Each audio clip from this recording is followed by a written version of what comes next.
जी, आज के लेक्चर में अपना स्टार्ट करते हैं graphic design with freelancing course, class number 3 आज। अच्छा, आज हमने जो चीज़ें देखनी है इसमें हम असाइनमेंट्स में आ जाते हैं और जो फर्स्ट असाइनमेंट है उसके ऊपर चलते हैं, जो आज की फर्स्ट असाइनमेंट होगी। उसमें हम क्या करेंगे कि इसको मैं ले आता हूँ यहाँ पर, बल्कि हम एक न्यू फाइल ओपन कर लेते हैं। न्यू फाइल का शॉर्टकट क्या बताया था मैंने? हाँ जी, जल्दी से, टाइम नहीं है इतना। न्यू फाइल के लिए कंट्रोल+N, ठीक है, कंट्रोल N किया और यहाँ से हम इसको क्रिएट कर लेते हैं। अच्छा, आफ्टर क्रिएटिंग द फाइल मैं इसको ड्रैग कर रहा हूँ और इसमें लाकर ड्रॉप कर रहा हूँ। ये एक असाइनमेंट है छोटी सी। इस असाइनमेंट को देखने में आपको कॉम्प्लेक्स लग रही है लेकिन इजी हो जाएगी अभी। अच्छा देखिए, होता ये है कि हमारे पास जब भी कोई असाइनमेंट आती है या कोई भी प्रोजेक्ट आता है और हमने उसको सेम बनाना हो तो हम उसको मॉड्यूल में डिवाइड कर लेते हैं। अच्छा, अब इसके मॉड्यूल को अगर आप देखिए तो एक सर्कल बाहर की साइड पर है, एक सर्कल इनसाइड है, ठीक है, एक यहाँ से ये इस तरह से, एक ये क्या बोलते हैं इसको, राउंडेड रेक्टेंगल लगा हुआ है और एक इस तरह से राउंडेड रेक्टेंगल लगा हुआ है। ओवरऑल क्या है कि दो सर्कल है और दो राउंडेड रेक्टेंगल है। हम पहले इनको ड्रा कर लेंगे, उसके बाद इसको हम आपस में मर्ज करके देख लेते हैं। मैं ये राइट क्लिक कर रहा हूँ और यहाँ से एक एलिप ले रहा हूँ। एलिप से मैंने इसको शिफ्ट प्रेस करके ड्रा किया। शिफ्ट प्रेस करने का पर्पज आप लोगों को पता है ऑलरेडी, कि वो यानी width and height wise proportionally एक जैसा बनेगा। मैंने इसको कंट्रोल C किया। अगर मैंने सेम इसी जगह पर पेस्ट करना है तो क्या शॉर्टकट बताया था मैंने? जल्दी जल्दी से कीबोर्ड पर हाथ रखे और मेंशन करते जाया करें, ताकि मुझे पता हो कि आप लोग जो प्रीवियस क्लासेस का मटेरियल है वो आप लोगों के जहन में है, जो भी कंटेंट पढ़ाया गया वो आप लोगों के जहन में होना चाहिए। कंट्रोल+F किया मैंने, कंट्रोल C कंट्रोल F। जो भी लोगों को पहले नहीं पता या जो अभी जिन्होंने पहली क्लासेस नहीं ली हुई उनके लिए आपने एडिट में जाना है, यहाँ से copy control C, paste in front control F। तो यही काम हम यहाँ कर रहे हैं, कंट्रोल C कंट्रोल F। इसके ऊपर एक और कॉपी बन गई जिसको हमने इनसाइड या आउटसाइड बड़ा कर ले या इनसाइड छोटा कर ले, ठीक है। ये वाला एक ये पोर्शन और एक ये पोर्शन हमने यहाँ पर ये रेडी कर लिया। अच्छा, देन हमें क्या करना है कि मैं अगर इसको उठाकर यहाँ रखूं तो ये इस वक्त फिल है। आपने यहाँ से शेप बिल्डर टूल लेना है और ऑल्ट की के साथ इसको यहाँ से, जी बिल्कुल ऑफसेट भी हो सकता था, आल्ट की के साथ आपने इसको, अच्छा ऑफसेट पाथ हम उस वक्त कर रहे होते हैं जब हमारी विड्थ एंड हाइट इक्वल ना हो, ठीक है। यानी विड्थ और हाइट इक्वल से मतलब ये है कि ये कुछ इस तरह से है और मैंने कंट्रोल C कंट्रोल F किया। इसको अब मैं बड़ा करूंगा तो यहाँ का डिस्टेंस कुछ और होगा, सॉरी, मैं इसको अगर बड़ा करता हूँ तो यहाँ का डिस्टेंस कुछ हो रहा है, ऊपर का कुछ हो रहा है। उसकी रीजन ये है क्योंकि ये width and height wise equal नहीं थे। जब आपकी विड्थ और हाइट दोनों साइड इक्वल हो, यानी एक स्क्वायर में काम कर रहे हो आप, तो उस वक्त आपको ऑफसेट पाथ की जरूरत नहीं होती, आप डायरेक्ट उसको कॉपी पेस्ट कर सकते हैं। अच्छा, यहाँ से शेप बिल्डर से मैंने इनसाइड पार्ट इसका रिमूव कर दिया। जब मैंने इनसाइड पार्ट रिमूव किया तो मैं राइट क्लिक करूंगा, इस पे राउंडेड रेक्टेंगल लाऊंगा। मैंने आपको लास्ट क्लास में बताया था कि राउंडेड रेक्टेंगल को मैं अभी ड्रा कर रहा हूँ और मैं इसके कॉर्नर्स को और राउंड करना चाहता हूँ। तो मैंने कौन सी की प्रेस की थी जिससे कॉर्नर कम या ज्यादा हो रहे थे? अभी मैंने अपने माउस का क्लिक छोड़ा नहीं है, ठीक है जी, वेरी गुड। अब की मैंने प्रेस की थी, अब की प्रेस करके मैंने इसके कॉर्नर राउंडेड कर लिए और स्पेस बार के साथ मैंने इसको अब मैं मूव करवा सकता हूँ कहीं पर भी। अच्छा, मैंने इसको यहाँ रखा और थोड़ा सा नीचे ले आया, स्पेस बार छोड़ के इसको थोड़ा सा मैंने ड्रैग किया, बड़ा हो गया ये, ठीक है। इसको मैं यहाँ पर इस तरीके से रख लेता हूँ। अच्छा, अब हम क्या करेंगे कि इसका एक ऑफसेट पाथ लेंगे, उस ऑफसेट पाथ लेने की यहाँ रीजन ये है कि विड्थ एंड हाइट इक्वल नहीं है, ठीक है, यानी ये एक प्रपोर्शन में नहीं बना हुआ। अच्छा, उसके लिए मैं ये कर रहा हूँ कि इसको मैं यहाँ पर साइड पर रखता हूँ, बल्कि हम इसको यहाँ ले जाते हैं और यहाँ से जाकर ऑब्जेक्ट एंड पाथ और यहाँ से आकर ऑफसेट पाथ। जब हमने ऑफसेट पाथ किया, प्रीव्यू ऑन किया, तो ये हमें बता रहा है कि कितना डिस्टेंस के ऊपर ये बन रहा है। अच्छा, हमें इस डिस्टेंस को फॉलो करना है। अगर आप असाइनमेंट को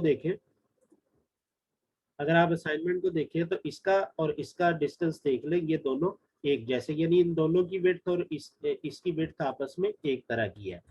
तो हम यहाँ पर भी सेम वही काम करेंगे। मैं यहाँ से आता हूँ ऑब्जेक्ट में, path and then offset path. जब आप ऑफसेट पाथ करके प्रीव्यू ऑन करेंगे तो अब आपको डिस्टेंस कम लग रहा है, तो आप यहाँ से अप की को प्रेस करें तो ये आपका डिस्टेंस बढ़ा देगा। 0.25 आ रहा है, आप इसको कहते हैं जी 0.30 में कर रहा हूँ, ताकि डिस्टेंस ये जो इसकी विड्थ बनेगी वो इसके अकॉर्डिंग बन जाए। अभी थोड़ी सी मुझे ज़्यादा लग रही है, तो हम इसको बिल्कुल थोड़ा सा कम कर लेते हैं। 0.28 किया, ओके कर दिया, दोनों को सिलेक्ट किया, ठीक है। शेप बिल्डर लेंगे एंड देन ऑल्ट की के साथ इसमें एक बार क्लिक कर देंगे, ठीक होगी बात। अच्छा, अब मैं इसको लाकर यहाँ रख रहा हूँ और देन इसको हम यहाँ से थोड़ा सा स्मॉल कर लेते। अच्छा, तो इसको मुझे थोड़ा सा बड़ा करना पड़ेगा। अच्छा, अब देखिए यहाँ पर हम क्या करेंगे कि मैंने सबसे पहले इसको, इन दोनों को सिलेक्ट करना है। इस पे क्लिक किया तो ये क्या बन गया? हाँ जी, ये क्या बना है?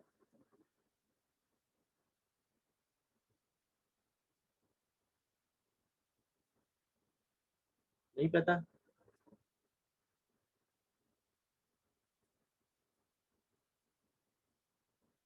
मैंने दो ऑब्जेक्ट सेलेक्ट किए हुए हैं।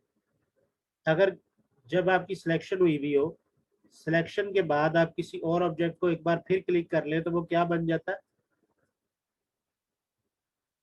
की ऑब्जेक्ट बन जाता है।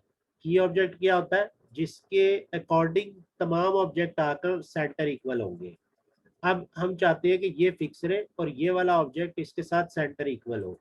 ये हमने सेंटर किया, यहाँ से हमने इसको इक्वल कर लिया, ये हो गया। देन हम क्या करेंगे, कंट्रोल सी कंट्रोल एफ, और इसको हम यहाँ से इस तरह से रोटेट कर देंगे। अब आपके सामने कुछ इसी तरह की शेप बन चुकी है। हम यहाँ पर क्या करेंगे कि यहाँ से शेप बिल्डर लिया, शेप बिल्डर के साथ आप ये देखिए कि ये वाला पोर्शन एक पोर्शन है, तो मैं यहाँ से इसको सिलेक्ट करूंगा और ड्रैग करूंगा इसको यहाँ से यहाँ तक, ठीक है, एक हो गया। देन मैं इसको यहाँ से ड्रैग करूंगा यहाँ तक, सेकंड हो गया। अच्छा, फिर आप ये कर सकते हैं कि आप चारों साइड के सारे पोर्शन एक दफा में करें। जैसे मैं एक पोर्शन यहाँ से किया, ठीक है, ये आ गया। देन दूसरा पोर्शन यहाँ से यहाँ तक है, थर्ड वाला यहाँ से यहाँ तक है। पहले आउटर हम सारे बना रहे हैं, उसके बाद ये यहाँ से यहाँ तक है। जब ये हमारे कंप्लीट हो गए, अब मैं चाह रहा हूँ कि ये जो पोर्शन है इसको हम लेकर आए, तो यहाँ से मैं इसको इस तरह से ड्रैग कर रहा हूँ, एक हो गया। दूसरा हम यहाँ से इस तरह आ जाते हैं, ये सेकंड बन गया, ठीक है। थर्ड नंबर पर हम आ जाएंगे यहाँ से यहाँ तक, एंड फोर्थ के ऊपर हम आएंगे यहाँ तक, ये हो गया जी, ठीक है। अच्छा, अब क्या है, सेंटर में देखिए तो एक ये है, ये है, ये और ये, इनको भी हम इसी तरह से लेंगे। यानी पहला वाला क्या है, ये कुछ इस तरह से है, सेकंड वाला क्या है, ये कुछ ऐसे है, ठीक है। थर्ड वाले को अगर हम ले तो ये ऐसे है, एंड फोर्थ वाला कुछ इस तरह से, ठीक है। ये सारा हमने रेडी कर लिया। अच्छा, जब ये रेडी हो जाएगा तो आपने इसी, ये जो आपका जो शेप बिल्डर है, इस पे आपने राइट क्लिक करना है। इसमें आपको एक टूल मिलेगा, live paint bucket. Live paint bucket tool क्या काम करता है, मैंने इस पे क्लिक किया। अच्छा, अब लाइव पेंट बकेट में हम क्या करते होते हैं कि मैंने सपोज मैं कोई कलर ले रहा हूँ, मैंने ये कलर लिया, देखिए इसको मेरे माउस कर्सर को देखें जरा, मैंने ये कलर लिया है, यानी माउस कर्सर के ऊपर तीन आपको कलर स्वैच नजर आ रहे हैं, एक सेंटर में है वो थोड़ा सा बड़ा है, और एक राइट साइड पे है एक लेफ्ट साइड पे है, वो दोनों थोड़े थोड़े से छोटे हैं। अच्छा, उसकी रीजन ये है कि जब भी हम कोई कलर स्वैच लेते हैं तो एक कलर वो उसके राइट साइड वाला दिखाता है, एक लेफ्ट साइड वाला दिखाता है। यहाँ देखिए सेम यही हो रहा है, जो यहाँ पर सिलेक्टेड है वो सेंटर में नजर आएगा थोड़ा सा बड़ा, और एक जो उसके राइट पर बैठा है वो है, और एक लेफ्ट पर जो बैठा थोड़ा लाइट ग्रीन है वो है। अच्छा, आप क्या कर सकते हैं, आपको अगर डिफरेंट पोर्शन में डिफरेंट कलर देना है तो आप ये करेंगे कि एक क्लिक किया आपने, ठीक है, देन अपने एरो की से राइट एरो की या लेफ्ट एरो की मूव करेंगे, तो यहाँ देखें ये कलर भी चेंज, यानी ये कलर मूव हो रहे हैं, देखें राइट एरो की से या लेफ्ट एरो की से। तो इधर भी क्या हो रहा है, जैसे जैसे कलर चेंज होता है उसके साथ बैठा हुआ कलर भी आपको इसके अंदर मेरे माउस कर्सर के ऊपर जो आ रहा है उसमें देखिए चेंज होता हुआ नजर आएगा। ठीक है, तो हम यहाँ से डिफरेंट कलर भी दे सकते हैं और सिमिलर कलर भी दे सकते हैं। देखिए मैं अभी के लिए क्या कर रहा हूँ कि मैं अभी के लिए इस कलर को सिलेक्ट कर रहा हूँ और ये कलर दूंगा मैं यहाँ पर, ठीक है, देन सेम कलर यहाँ पर, देन सेम कलर यहाँ पर, देन सेम कलर यहाँ पर। उसके बाद आप राइट एरो की मूव कर देंगे, ठीक है, राइट एरो की जब आप मूव करेंगे तो आप एक कलर देंगे यहाँ यहाँ यहाँ और इस जगह पर। ठीक होगी बात। फिर मैं एक और दफा राइट एरो की मूव करूंगा तो आप कलर कहाँ देंगे, दिस वन, ये एंड ये, ठीक है। फिर आप एक और दफा राइट एरो की मूव करेंगे, उसके बाद आप कहाँ कलर देंगे, इस पोर्शन में, इसमें, इसमें और इसमें।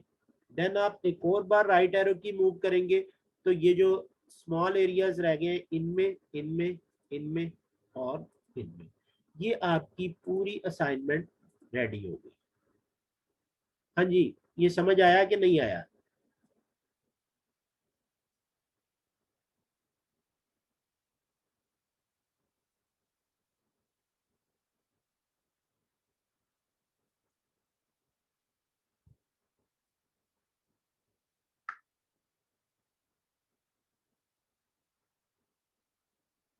तो ये ऐसा अल्लाह का बंदा या बंदी जिसको समझ ना आया हो।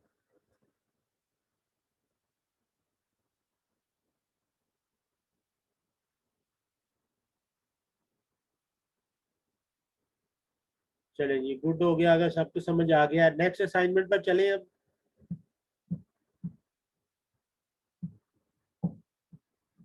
अच्छा, अब देखिए इसमें आप लोगों ने क्या सीखा कि एक तो आपने ऑफसेट पाथ को कैसे यूज करना है, ठीक है। ऑफसेट पाथ अगर आपका प्रपोर्शन सेम है, यानी आपकी विड्थ हाइट सेम है, फिर आप ऑफसेट पाथ को यूज नहीं करेंगे, डायरेक्ट कॉपी पेस्ट कर लेंगे। अगर आपका प्रपोर्शन सेम नहीं है, यानी विड्थ हाइट सेम नहीं आएगी, उस वक्त आप ऑफसेट पाथ यूज करेंगे। नंबर एक पॉइंट ये हो गया। नंबर टू पॉइंट कि आपने यहाँ से पहले शेप बिल्डर को यूज करना सीखा, उसके बाद अगर आपको डिफरेंट कलर चाहिए तो आप लाइव पेंट बकेट को किस तरह यूज करेंगे, और शेप बिल्डर के साथ आप यानी सिमिलर पोर्शन इसमें से देखकर किस तरह से ड्रा कर रहे होंगे या उनको आपस में मर्ज कर रहे होंगे। अच्छा, ये यहाँ पर इस असाइनमेंट को मैं यहाँ से डिलीट करता हूँ। नेक्स्ट पर हम आ जाते हैं। नेक्स्ट, ये तीनों सिमिलर तरह की असाइनमेंट्स हैं। इसमें हमारा यानी की ऑब्जेक्ट सेम बनेगा, एक ऑब्जेक्ट बना लेंगे हम, फिर उसी को रिपीट करेंगे। मैं इन सबको सिलेक्ट करता हूँ। अच्छा, ये जो क्रॉस आ रहा है इसको जरा समझ ले, ये क्यों आता है, इसकी रीजन क्या है। जब आपका एक क्रॉस आ रहा हो इसका मतलब ये है कि आपकी पिक्चर अभी लिंक हुई भी है। लिंक से मतलब ये होता है कि आपने इस फाइल को सेव किया और इसमें ये पिक्चर इसी तरह से मौजूद है। आप अगर यहाँ आकर यहाँ से ये तीन पिक्चर्स डिलीट कर देंगे तो ये यहाँ पर अवेलेबल नहीं रहेगी। क्यों? क्योंकि ये इलस्ट्रेटर का पार्ट नहीं बनी। आपको अगर इनको इलस्ट्रेटर का हिस्सा बनाना है, इस फाइल का पार्ट बनाना है, तो आप इन सबको सिलेक्ट करके यहाँ पर एक ऊपर बटन आता है छोटा सा जिसको कहते हैं इम्बेड, इम्बेड कर देंगे। तो जब जैसे ही आप एम्बेड करेंगे क्रॉस का साइन यहाँ से चला जाएगा और ये इमेजेस आपके इलस्ट्रेटर का पार्ट बन चुकी है। अच्छा, अब ये इलस्ट्रेटर का पार्ट बन चुकी है, आप फाइल को क्लोज कर दें, सेव करके क्लोज कर दें, यहाँ से जाकर इन तीनों इमेजेस को बेशक कंप्यूटर क्या दुनिया से इसको रवाना कर दे, तब भी आपके पास ये इस फाइल में ये वाले इमेजेस सेव रहेंगे। तो जब भी आप कोई भी इमेज ड्रैग एंड ड्रॉप करें अपने एडोब इलस्ट्रेटर में, तो आपने सबसे पहले एम्बेड बटन पर क्लिक कर लेना, ताकि वो लिंक ना रहे बल्कि उसका पार्ट बन जाए। सबसे पहले जो हमने काम करना है वो है जी ये सबसे ऊपर वाला पोर्शन। इसमें आप मजीद 2 टूल सीख जाएंगे, वो मैं अभी आपको बताता हूँ किस तरह से है। अच्छा देखिए, आपको ये एरिया नजर आ रहा है, इसमें हम क्या करेंगे, सबसे पहले एलिप्स ले रहा हूँ, एक आप बड़ा सा एलिप्स ड्रॉ कर लेंगे। मैं डी प्रेस कर रहा हूँ ताकि डिफॉल्ट कलर आ जाए, ठीक है। अच्छा, अब यहाँ से आप क्या करेंगे, control C and control F. Control C control F करने के बाद आप आल्ट एंड शिफ्ट के साथ इनसाइड एक कॉपी लेंगे, और उस कॉपी को जब आप ऊपर ले जाएंगे तो एक जगह पर आकर आपका लिखा हुआ आएगा इंटरसेक्ट। यानी जैसे ही छोटे सर्कल का सेंटर पॉइंट ऊपर वाले सर्कल के पाथ के साथ जाकर टच होगा तो इंटरसेक्ट लिखा आएगा, यहाँ आपने इसको छोड़ देना है। ठीक होगी बात। अच्छा, मैं काम कर रहा हूँ, दोनों को सिलेक्ट करके इनका फिल अभी के लिए नन कर देता हूँ ताकि आपको स्ट्रोक नजर आता रहे इसमें से। अच्छा, अब यहाँ पर क्या है कि आपने इसको सिलेक्ट किया और ऑल्ट की एंड शिफ्ट की के साथ नीचे ला रहे हैं, मुझे इसकी एक कॉपी चाहिए। यहाँ पर अगेन सेंटर पॉइंट जब आपके पाथ के साथ टच होगा तो वो क्या कहेगा, इंटरसेक्ट। जहां पर वो आपको इंटरसेक्ट कहे वहां पर आपने उसको छोड़ देना है। अब देखिए, मैंने इसको सिलेक्ट किया, शिफ्ट प्रेस करके इसको सिलेक्ट किया और राइट क्लिक करके इनका एक ग्रुप बनाने लगा हूं। ग्रुप की क्या शॉर्टकट की बताई थी मैंने, कोई बताएगा जी? ग्रुप, ठीक है जी, वेरी गुड। कंट्रोल प्लस जी है, शिफ्ट जी या जी खाली नहीं है, कंट्रोल प्लस जी। अच्छा, ग्रुप कर लिया। अब ग्रुप का क्या फायदा होता है कि आप एक को मूव करेंगे तो दूसरा भी साथ साथ मूव होगा। अच्छा, मैं ये चाह रहा हूं कि मैं इसको एक पहले मैनुअल तरीके से करूंगा। मैनुअल तरीका क्या है कि मैं कंट्रोल सी करूं, कंट्रोल एफ करूं। जब कंट्रोल सी कंट्रोल एफ हो जाए तो मैं इसको इस तरह से रोटेट कर दूं, फिर कंट्रोल सी करूं, फिर कंट्रोल एफ करूं। जब ये हो जाए तो मैं इसको इस तरह से रोटेट कर दूं। Again same step, control C control F, then again आपने इसको रोटेट कर देना है। अच्छा, जब ये रोटेट हो गया तो ओवरऑल सिलेक्ट किया। ओवरऑल सिलेक्ट करने के बाद अगर मुझे इस तरह का एक पोर्शन बनाना है, यानी ये बाहर वाला कलर देखें, ये जो सबसे आउटर है, अंदर वाले भी छोड़ दें। अगर मुझे ये बनाना हो तो मैं कौन सी कमांड यूज करूं, कोई है आइडिया किसी को? लास्ट क्लास में बताया था मैंने। ठीक है जी, वेरी गुड। यूनाइट यूज करेंगे हम। यहाँ से मैं अगर इसको यूनाइट कर दूं तो सेम यही पोर्शन बन जाएगा, और अगर मैं इसका कलर पिक कर लूं तो सेम यही चीज आपके सामने आ जाएगी। ठीक होगी बात। अच्छा, मैं इसको कंट्रोल जी कर रहा हूँ। मैंने भी आपको एक बताया मैनुअल तरीका, या जिसको आप देसी तरीका कह सकते हैं। अब हम दूसरे तरीकाकार की बात करेंगे। जब आप इसको ग्रुप कर चुके हैं, ग्रुप करने के बाद आपके पास यहाँ पर अगर मैं माउस ओवर करूँ तो एक टूल आ रहा है जिसको कहते हैं रोटेट टूल। रोटेट टूल के अगर आप शॉर्टकट देखें तो ब्रैकेट में लिखा हुआ आर, आप अपने कीबोर्ड से आर प्रेस कर लें, ठीक है, या आप यहाँ से जाकर इस पर क्लिक कर दें। अच्छा, होता क्या है कि जब भी आप किसी भी चीज को रोटेट करने लगते हैं तो जरा रोटेट की साइकिल को समझ लें। सपोज मेरे पास एक ये है, मैंने एक शेप ड्रा की, मैं ये चाह रहा हूं कि ये इस तरह से रोटेट हो।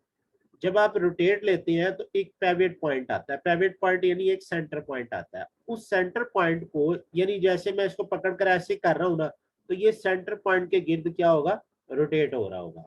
अच्छा, अब होगा क्या कि मैं कहता हूं कि मैं इसको सेंटर पॉइंट यहाँ क्लिक कर रहा हूं। मैंने क्या किया, सिंपली यहाँ आकर क्लिक कर दिया। अब अगर मैं मूव करूंगा तो ये इस सेंटर पॉइंट के गिर्द इस तरह से मूव कर रहा होगा। ठीक होगी जी बात। अच्छा, अब क्या है कि मैं मैं इस तरह से इसको इस तरह नहीं रोटेट करवा सकता? करवा सकता हूँ, लेकिन इस केस में क्या होता है कि जब आप सिलेक्शन टूल से रोटेट करवा रहे होते हैं किसी भी ऑब्जेक्ट को, तो तो आप आल्ट की प्रेस करके कॉपी नहीं बना सकते। ठीक हो गई बात। ये वाला रोटेट टूल क्या करता है, जब आप मूव कर रहे होते हैं, अगर आप आल्ट की प्रेस कर दें तो कर्सर देखिए डबल हो रहा है, नजर आ रहा है डबल होता हुआ। मैंने क्या कहा था, आल्ट की जब प्रेस करते हैं तो कर्सर डबल हो जाता है। जब आपका कर्सर डबल हो रहा है तो वो किससे हो रहा है, रोटेट टूल से हो रहा है। इसका मतलब है अगर आप कंट्रोल डी करेंगे तो ये इस तरह से आपका रिपीटेशन करेगा रोटेट की, जबकि क्या है सिलेक्शन टूल में सेम स्टेप रिपीट होगा, रिपीटेशन नहीं होगी। यानी मैं अगर सिलेक्शन ले रहा हूं और अब मैंने इसको इस तरह से रोटेट किया और कंट्रोल डी किया तो यही खुद ऑब्जेक्ट खुद ही उसी जो एंगल पे रोटेट होता जाएगा। हमें क्या चाहिए, हमें ये चाहिए कि ये रोटेट हो लेकिन कॉपी बनकर हो। कॉपी बनकर करने के लिए आपके पास टूल कौन सा है, रोटेट टूल। तो रोटेट टूल में आप पिवट पॉइंट कहीं पर भी लगा लें, वो उसके अकॉर्डिंग रोटेट करेगा। लाइक मैंने यहाँ पर लगाया और अब मैं इसको यहाँ से इस तरीके से रोटेट करा रहा हूँ और मैंने इसको किया, मैंने इसको यहाँ से इस तरह से रोटेट कराया एंड कंट्रोल डी किया तो ये इस पिवट पॉइंट के अकॉर्डिंग इस तरह से रोटेट करता चला जा रहा है। ठीक है। अच्छा, अब हमारा काम जो अभी हमने manually control C control F then rotate selection tool से किया था, वो हम काम एक स्टेप में कर सकते हैं। एक स्टेप में कैसे, ऊपर आ रहा हूं मैं, मैंने इन दोनों को सिलेक्ट किया, यहां से मैंने इसे कहा रोटेट एंड देन इसको मैंने यहां से पकड़कर शिफ्ट की प्रेस की एंड ऑल्ट की प्रेस की। जब आपकी एक कॉपी बन गई या आपने 2 बार कंट्रोल डी करना है तो आपको इतने लंबे स्टेप्स करने की जरूरत नहीं है। यहाँ तक पॉइंट समझ आया कि मैंने आपको रोटेट क्यों बताया यहाँ।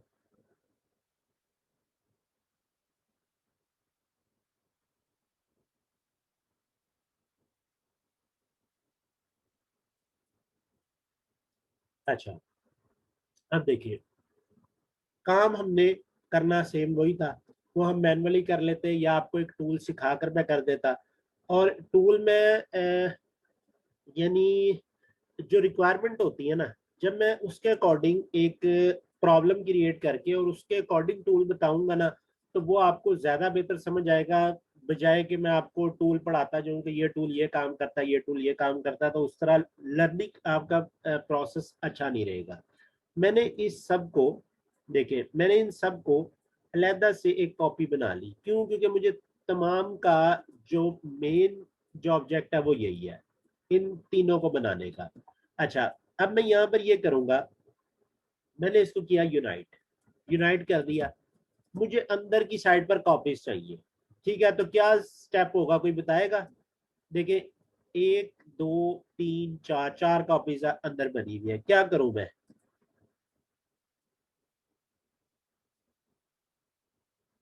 हाँ जी, क्या करना चाहिए, 4 कॉपीज इन साइड चाहिए हमें। कंट्रोल सी कंट्रोल एफ, ठीक है जी, very good. Control C control F, then मैंने इसको इनसाइड कॉपी किया, control C control F, then मैंने अगेन इनसाइड कॉपी किया, control C control F, then again inside किया, कंट्रोल सी कंट्रोल एफ और अगेन। ठीक है, सबको सिलेक्ट किया, ठीक होगी बात। सबको सिलेक्ट करने के बाद यहाँ पर हमारे पास एक टूल अभी हमने देखा था, live paint bucket. Live paint bucket में हम ये करेंगे कि यहाँ से ये कलर सिलेक्ट कर लिया, देन क्या किया, क्लिक किया, राइट एरो की मूव की, क्लिक किया, राइट एरो की, क्लिक किया, राइट एरो की, क्लिक किया, राइट एरो की, क्लिक किया, राइट एरो की। समझ आई बात। अब हम क्या करेंगे, ओवरऑल सिलेक्ट करके स्ट्रोक पर जाकर नन कर देंगे तो आपका यही वाली असाइनमेंट रेडी हो जाएगी। जी हो गई रेडी। ऑफसेट पाथ आप यूज कर सकते हो, बार बार करना पड़ेगा आपको। इससे भी इजी वे बताने लगो, एक ऑफसेट पाथ हो सकता है, कंट्रोल सी कंट्रोल एफ हो सकता है। एक और चीज जो कि आपका काम में मजीद आसानी ले आएगी, जिंदगी आसान हो जाएगी उससे, ये देखें जरा। मैंने इसको सिलेक्ट किया हुआ, मैं अगर सिलेक्शन टूल से पकड़कर इनसाइड ऑल्ट के साथ भी कॉपी लूं, ठीक है, आ रही है, ठीक है, देन मैं जब रिपीट करूंगा तो क्या होगा कि सेम वही जो है रिपीट होना शुरू हो जाएगा। मुझे क्या चाहिए था, कॉपी ही रिपीट करानी थी। अच्छा, अब उसकी रीजन क्या है कि सिलेक्शन टूल क्या करता है, जब हम इनसाइड कॉपी लेते हैं तो वो बल्कि कॉपी नहीं बनाता, उसी को ही छोटा कर देता है, और जब हम कंट्रोल डी करते हैं तो वही ऑब्जेक्ट रिपीटेशन में या कंट्रोल डी के साथ सेम वही काम करता रहता है। यहाँ पर एक टूल है हमारे पास, मैं अगर राइट क्लिक करूं तो एक टूल आ रहा है स्केल टूल। स्केल टूल क्या काम करता है? स्केल टूल सेम वही काम करता है जो कि रोटेट में आपके यानी जब आप रोटेट करते हैं सिलेक्शन से तो एक बार हो रहा था, और यहाँ पर जब आप रोटेट करके कंट्रोल डी कर रहे थे तो वो कॉपीज भी बना रहा था। सेम यही काम स्केल करता है, यानी छोटा भी करेगा साथ कॉपी भी बनाएगा। देखिए मैं ऑल्ट की प्रेस कर रहा हूँ तो कर्सर डबल हो गया। जैसे ही कर्सर डबल हुआ आपने यहाँ पर छोड़ देना है, कंट्रोल डी करना है, तो आपकी लाइफ आसान हो चुकी है। ठीक है, अब आप क्या करेंगे, सबको सिलेक्ट करेंगे। सिलेक्ट करने के बाद आप यहाँ से लाइव पेंट बकेट लेंगे, एक कलर पिक कर ले, पहले उसको यहाँ फिल करें, राइट एरो की फिल, राइट एरो की फिल, राइट एरो की फिल, और ये आप करते चले जाए। ये आपकी पूरी असाइनमेंट रेडी है। स्ट्रोक को आकर नन करेंगे तो ये सारा हो जाएगा, ये बन जाएगी असाइनमेंट। अब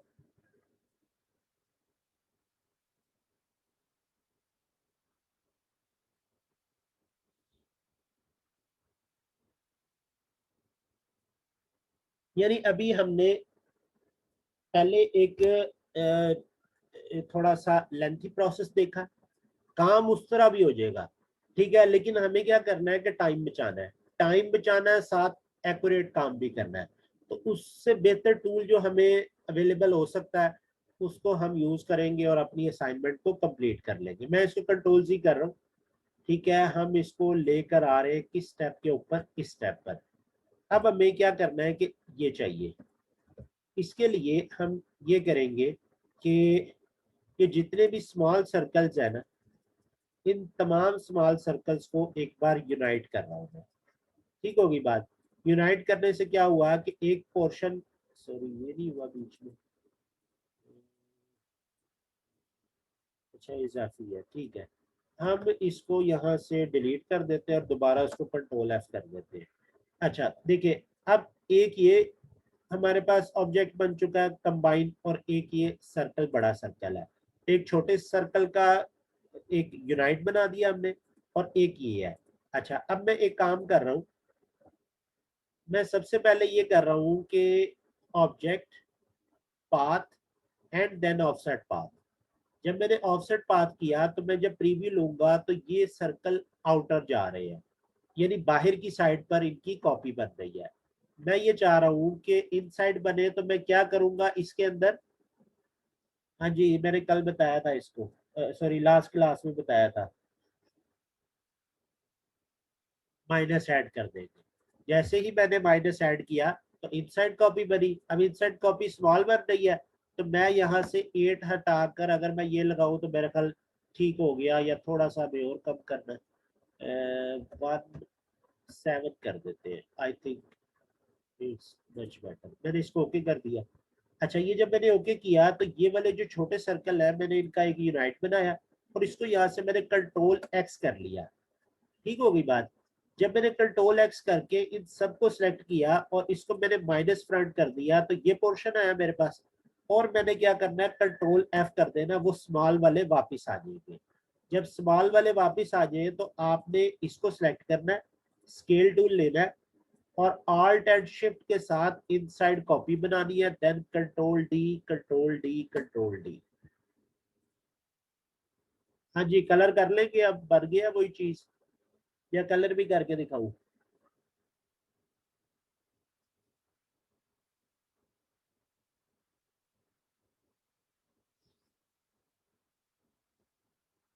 मैं दोबारा बताता हूँ, दोबारा देख लें।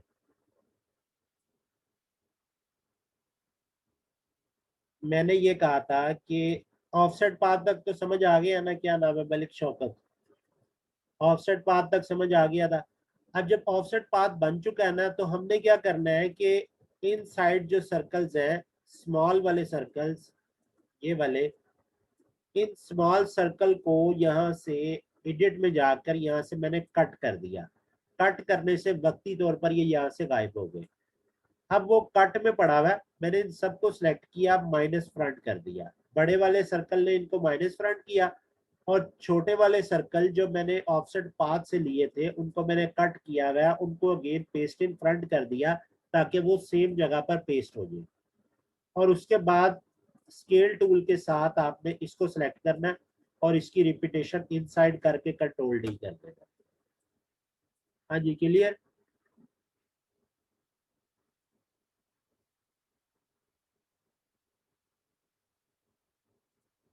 चले जी, ये भी हो गया। अब मेरे ख्याल कलर तो आप लोग कर ही लेंगे। ये आपने यहाँ से जाना है लाइव पेंट बकेट पर, ठीक है।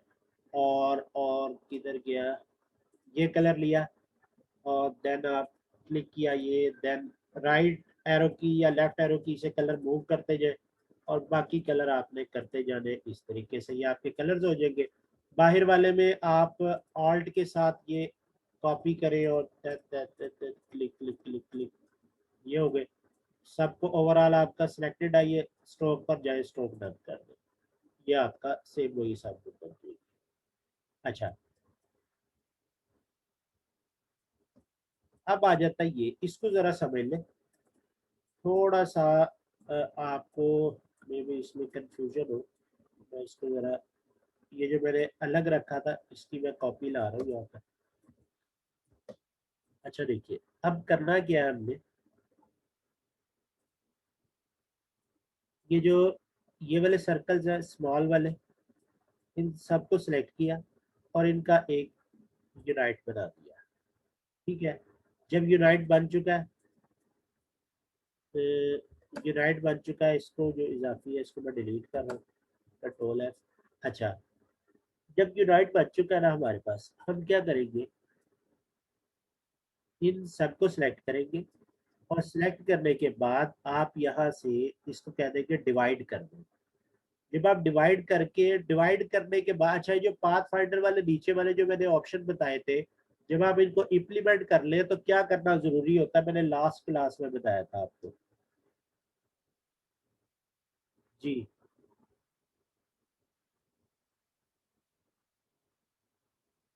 नहीं पता।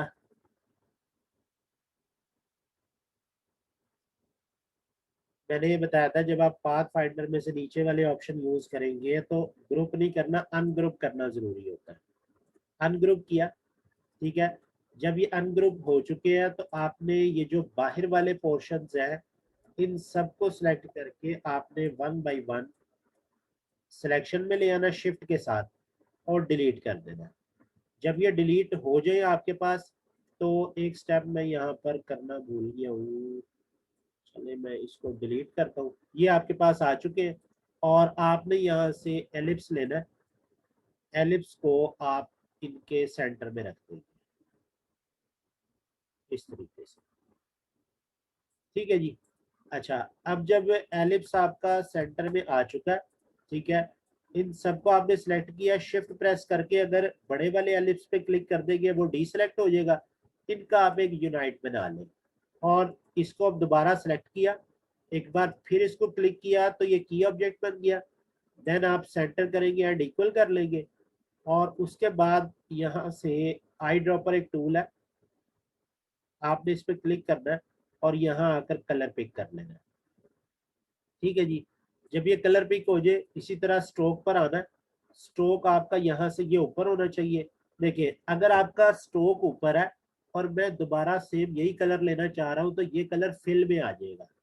हमें क्या चाहिए, ये स्ट्रोक पर चाहिए, तो आप अपने शिफ्ट की प्रेस करेंगे अपने कीबोर्ड से और देन इस पे क्लिक करेंगे तो वो क्या करेगा कि सेम कलर को स्ट्रोक पे इम्प्लीमेंट कर देगा। इसका आपने स्ट्रोक थोड़ा सा बढ़ा लेना, ठीक है जी। जब आप स्ट्रोक थोड़ा सा बढ़ाकर इसको सिलेक्ट करेंगे, स्केल टूल लेकर इन साइड इसकी एक कॉपी बनाएंगे, देन कंट्रोल डी और उसके बाद बेशक आप कलर्स वगैरह चेंज कर दें। जैसे ये है तो मैं आई ड्रॉपर ले रहा हूँ, आई ड्रॉपर का शॉर्टकट है आई की। आपके कीबोर्ड पर जो आई होता है उसको आपने सिलेक्ट करना है, देन आप ये कलर पिक कर लें, कंट्रोल के साथ इसको क्लिक करें, कंट्रोल छोड़ेंगे तो आई ड्रॉपर वापस आ जाएगा, इस पर क्लिक करें, कंट्रोल के साथ इसको क्लिक करें, कंट्रोल छोड़ेंगे तो आई ड्रॉपर वापस आएगा, इस पर क्लिक करें, तो ये भी आपकी असाइनमेंट रेडी हो जाएगी। जी, क्लियर।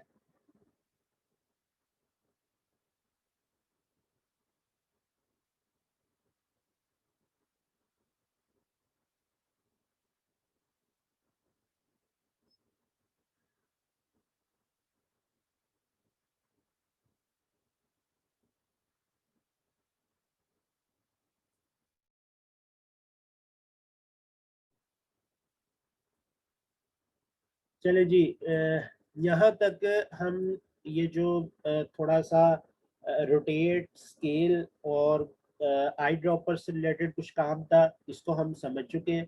ठीक है, मैनुअली भी आप कर सकते हैं, इन टूल्स की मदद से करेंगे तो ज़्यादा अच्छे तरीके से काम होगा और प्रैक्टिस भी आपकी अच्छी हो जाएगी। इनकी आपने अच्छे से प्रैक्टिस करनी है। अच्छा, अब एक चीज़ है, वो चीज़ ये कि आपका ये जो अभी हमने बनाया, इसमें एक स्टेप मैं आपको ज़रा बता दूं कैसे होगा। कंट्रोल जी कर रहा हूँ।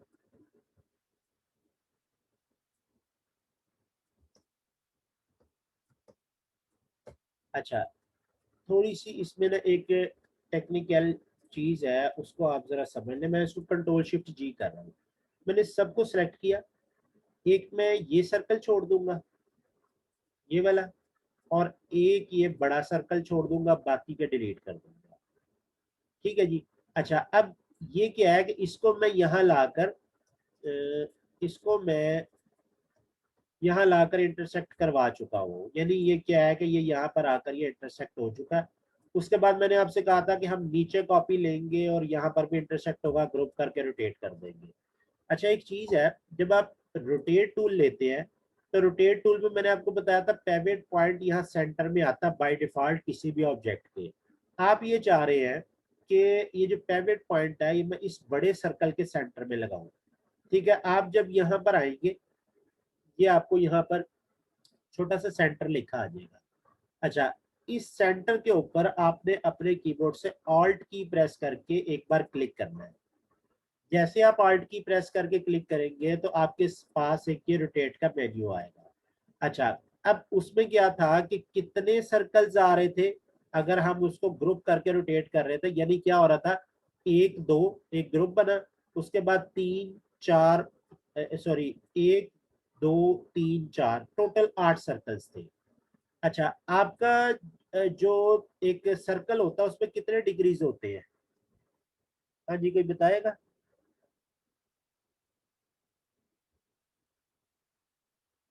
एक सर्कल कितने डिग्री का होता है? इजी सा क्वेश्चन है।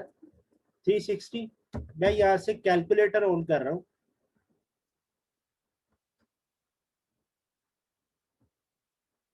कैलकुलेटर ऑन किया। ठीक है, हमें कितने सर्कल चाहिए? 8। तो मैं 360 डिवाइडेड बाय 8 करता हूँ तो कितना एंगल आ रहा है? 45 डिग्री। तो आप यहाँ से इसे कहेंगे कि मुझे 45 डिग्री का एंगल चाहिए। आप उसको प्लस में लगा ले, माइनस में लगा ले, वो क्लॉकवाइज या एंटी क्लॉकवाइज चल रहा होगा। अच्छा, मैंने प्रीव्यू ऑन किया तो वो मुझे बता रहा है कि ये आपका सर्कल यहाँ आकर बनेगा। ठीक है। अच्छा, मैं अगर माइनस खत्म कर देता हूँ तो अब ये यानी एंटी क्लॉकवाइज चल पड़ा है। ठीक होगी बात। क्लॉकवाइज एंटी क्लॉकवाइज आपको आइडिया होगा क्या होता है। अच्छा, अब आप इसको माइनस के साथ कर ले या प्लस के साथ कर ले, हमने इसकी एक कॉपी ली। जब आपने कॉपी ली है तो आप कंट्रोल डी करेंगे तो आप इस तरह से भी, यानी एक सर्कल के गिर्द आप अपने बाकी ऑब्जेक्ट या बाकी सर्कल्स को ड्रा कर सकते हैं। ये पॉइंट समझ आ गया कि नहीं? यानी ये एक और वे है कि आपने अगर बकायदा किसी एंगल के तहत चलना है तो आप उस एंगल को ऑल्ट की के साथ पहले सेंटर से वो वाला मेन्यू ऑन कर लेंगे और वहां पर जितने आपको ऑब्जेक्ट चाहिए उतने ऑब्जेक्ट को डिवाइडेड बाय 360 करेंगे। जो आपके पास वैल्यू आएगी उसको आप एंगल में डालकर और उसके बाद कॉपी लेके रोटेट करा देंगे। ये पॉइंट समझ आ गया?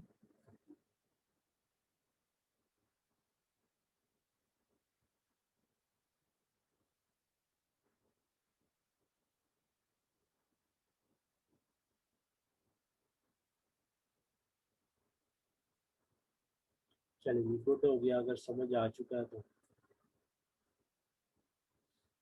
अच्छा, अब हम आ जाते हैं थोड़ा सा एक स्टेप और आगे बढ़ते हैं। ये आपके पास 3 तरह की चीजें हैं इसमें। मैं अगर आपसे कहूं अभी तक आपने जो भी चीजें की है ना, ये उनसे बाहर एक भी चीज नहीं है, सिर्फ एक आधी होगी, वो भी जो है ना इतनी कोई खास नहीं है। अगर मैं आपसे कहूँ ये स्टेयर्स बनानी है तो कितने लोग कहते हैं कि बना सकते हैं? यस लिख दें।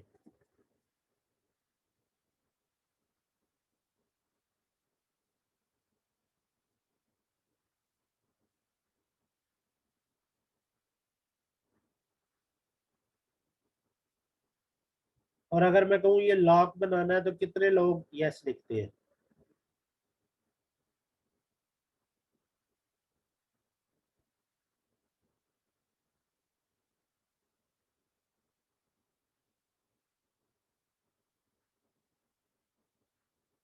पेंसिल पर।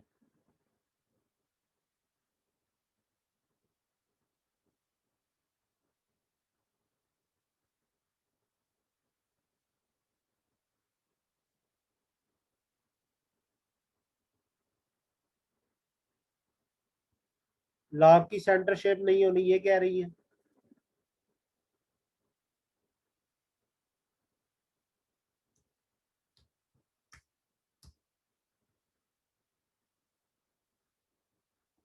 अच्छा, अब ये यस पता क्यों लिखा आ रहा है? ये यस उस वक्त लिखा आता है जब मैं बताता हूँ। ये ये यस उस वक्त लिखा हुआ आता है जब आपकी स्किल डेवलपमेंट अच्छे तरीके से हो रही है। अब आप जितनी भी चीजें लर्न कर रहे हैं ना, तो आपके आइडियाज मल्टीप्लाई होना शुरू हो गए हैं कि मेरे सामने अगर अभी जो मैंने चीज सीखी है उससे रिलेटेड कुछ भी आ जाएगा तो मैं बना दूंगा उसको, कोई ऐसा इशू ही नहीं है। ठीक है। और अगर आपने सिर्फ टूल सीखे हुए हो ना, तो फिर आप जो है ना सोचने बैठ जाएंगे कि ये कैसे होगा। इसी वजह से यदि मैं जितनी भी अपनी ट्रेनिंग्स होती है उसमें जब तक आप सिनेरियो बनाकर नहीं ना करेंगे, आप कोई प्रॉब्लम दिखाकर और उसके अकॉर्डिंग वर्क नहीं करेंगे, जब तक लर्निंग प्रोसेस आपका उस तरह से नहीं होगा जो इस वक्त मुझे नजर आ रहा है। अच्छा, ये देखिए, एक यहाँ पर कुछ चीजें आपको सिखाने वाली हैं, वो जरा समझ लें। आप सोच रहे होंगे कि ये तो बड़ी आसान सी चीज है, अभी सर बता रहे हैं, लेकिन इसमें भी कुछ चीज है, उसको जरा समझिएगा। ये कलर है, मैंने इसको यहाँ पर इस तरह से कॉपी किया और देन मैंने इसकी एक कॉपी लेकर यहाँ से मैंने इसको ऐसे रोटेट कर लिया।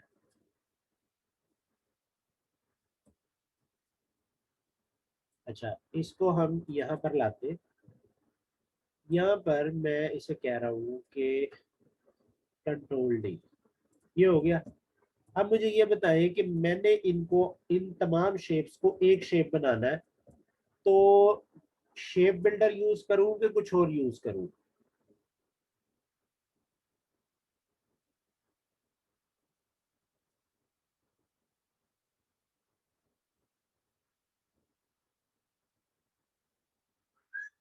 हाँ जी,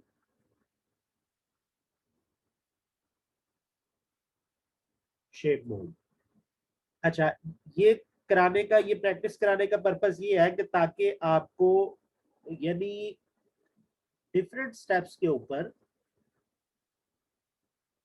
डिफरेंट स्टेप्स के ऊपर आप लोगों के पास, यानी आप लोगों के ज़हन में ये बात मौजूद हो कि यहाँ पर मेरा काम इससे ज़्यादा जल्दी हो जाएगा और इसमें देर लगेगी। देखिए, पहला स्टेप क्या है कि हम उसी को, जो शेप बिल्डर है उसको यूज़ करते हैं। तो क्या होगा कि मुझे यहाँ से ये ऐसे, ऐसे, ये ऐसे मिलाना पड़ेगा सारा का सारा। और अगर मैं इसको सेंटर में ऐसे चला दूंगा तो ये सारा का सारा मर्ज हो जाएगा, ऐसे नजर आएगा आपको। ठीक होगी बात? इससे बेहतर ये है कि सबको सेलेक्ट किया, यूनाइट किया, तो एक शेप बन गई। ठीक होगी बात? इसमें क्या है कि यहाँ पर हमें जिस चीज ने काम दिया वो क्या था?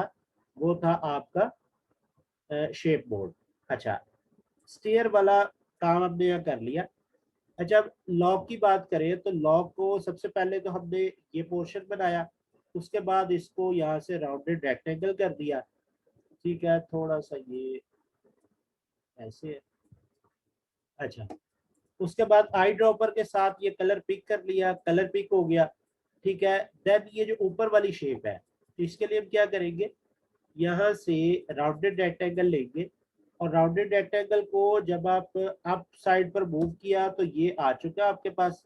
ठीक है, ये अभी हमने करके देखा था। आई ड्रॉपर के साथ कलर पिक कर ले, then object, then path and offset path. Offset path में यह क्यों यूज कर रहा हूँ? मैं कॉपी पेस्ट भी तो कर सकता था। हाँ जी, कोई बताएगा रीजन?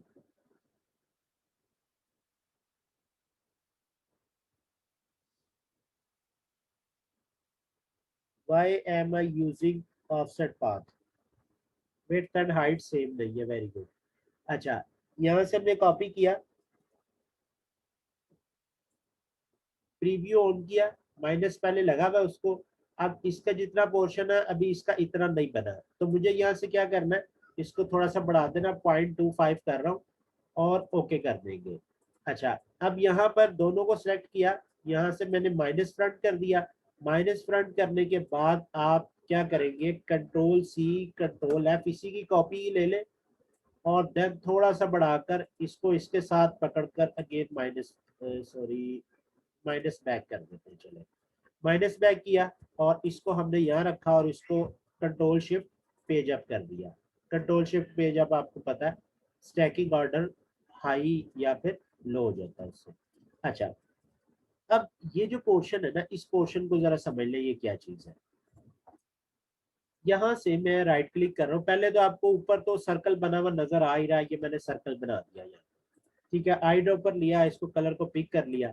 अच्छा, दूसरा काम ये है कि मैंने यहाँ से रेक्टेंगल लिया और इस रेक्टेंगल को मैंने कुछ यहाँ पर लाकर ऐसे मिला दिया, लेकिन अभी भी वो शेप नहीं आ रही। उस शेप के लिए दो तीन तरीकाकार है। नंबर एक तो ये कि ये थोड़ा सा राउंडेड है, सबसे पहले तो हम इसको कर लेते हैं राउंडेड, थोड़ा सा जितना सा वो है उतना राउंडेड कर लिया। अब हम यहाँ से डायरेक्ट सिलेक्शन टूल लेंगे। मैंने आपको बताया था अगर आपने एक एंकर पॉइंट को सिलेक्ट करके उस पर वर्किंग करनी है तो आप डायरेक्ट सिलेक्शन लेंगे। मैंने एक एंकर पॉइंट सिलेक्ट किया, 1 2 3, राइट साइड पर 3 दफा राइट एरो की प्रेस की, लेफ्ट साइड वाले पोर्शन को पकड़ा, जितनी दफा उधर की है इतनी दफा इधर भी करेंगे, 1 2 3। ठीक है, एक एक बार और कर लेते हैं, 1 एंड 1, ये हो गया। उसके बाद आप इसको यहाँ से थोड़ा सा ऊपर ले जाए और इस पोर्शन को इसके साथ यहाँ से कर ले सेंटर और एक बार कर ले यूनाइट। हाँ जी, अब बन जाएगा।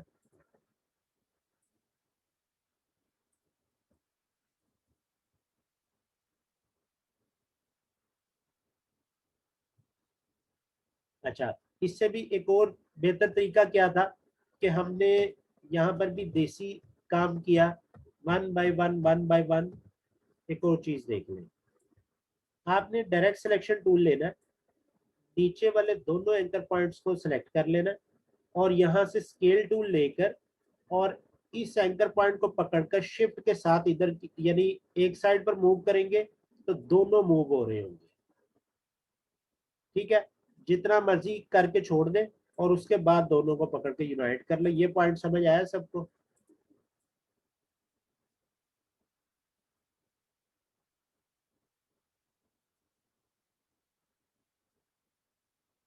रिपीट कर रहा हूं मैं, दोबारा देख लूं। मैं आपसे ये कह रहा था कि मैं आपसे ये कह रहा हूँ कि हम क्या करने लगे हैं, डायरेक्ट सिलेक्शन टूल लेके मैंने बाउंड कर दिया है कि सिर्फ नीचे वाले दो एंकर पॉइंट को पकड़कर उनको आपने थोड़ा सा एक्सपेंड करना है।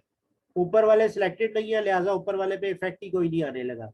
तो हमने नीचे वाले दोनों एंकर पॉइंट्स को सिलेक्ट कर लिया और उसके बाद स्केल टूल लेके उस एंकर पॉइंट के ऊपर जाकर जैसे ही एंकर लिखा हुआ आएगा यहाँ आपने क्लिक, अपने माउस का लेफ्ट क्लिक होल्ड कर लेना है एंड शिफ्ट की के साथ इसको जब आप एक साइड पर मूव करेंगे तो दूसरी साइड खुद ब खुद एक्सपैंड होनी शुरू हो जाएगी।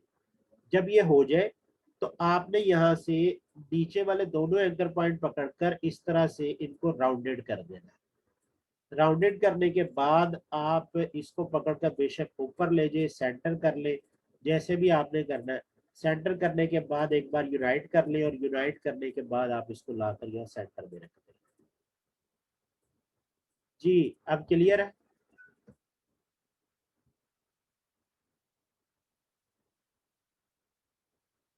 हाँ जी, ये वाला स्टेप आ गया समझ, ये जो भी मैंने direct selection and scale tool की मदद से किया है। चले, गुड हो गया।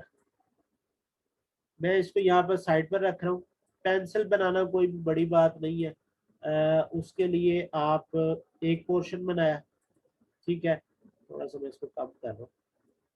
उसके बाद, सॉरी, उसके बाद आपने ये स्टेप एंड देन ये स्टेप, ये दो हो गए। ठीक है, आपने इसको पकड़कर यहाँ से बड़ा कर दिया। ठीक है, मैं कलर ले आता हूँ ताकि कलर डिफरेंस पहले से हमें पता लग जाए क्या क्या है। ये आ गया, ठीक होगी बात। अच्छा, अब मैं इसको थोड़ा सा नीचे ला रहा हूँ और देन इसको पकड़कर ड्रैग करके यहाँ मिला रहा हूँ, और आफ्टर दैट नीचे वाला पोर्शन ये बन रहा है।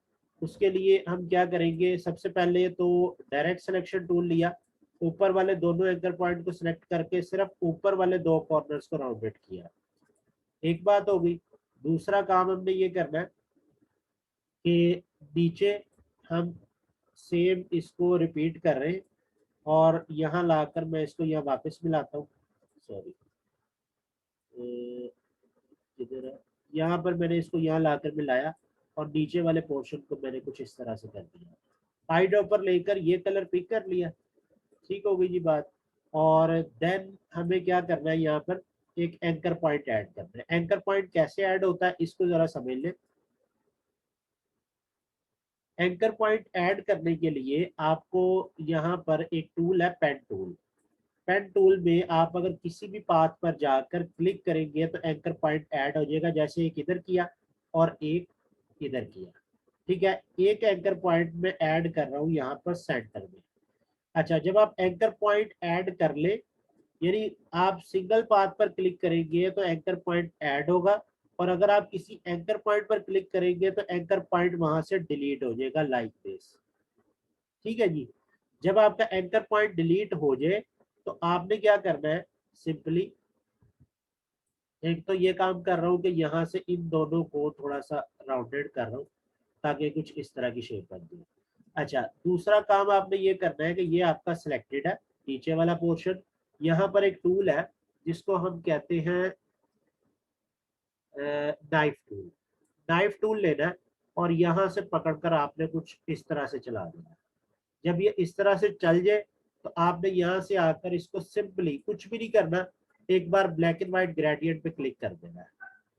अनग्रुप करना जरूरी था जो कि मैंने नहीं किया था। राइट क्लिक कर रहा हूँ और इसको अलग कर लेते हैं, और एक बार आकर यहाँ क्लिक कर देता, आपकी ये पेंसिल रेडी है।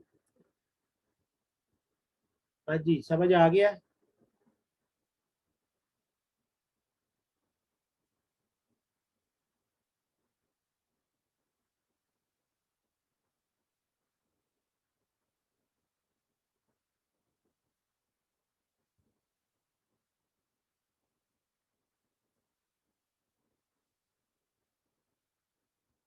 ये असाइनमेंट भी बन जाएगी अब। इसमें जो भी कुछ है, स्टेयर्स है और लॉक है और एंड पेंसिल है।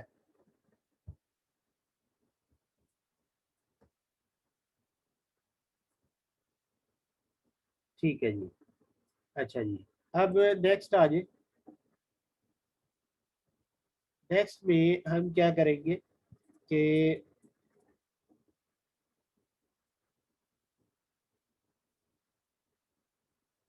यहाँ पर मैं एक ये ला रहा हूँ,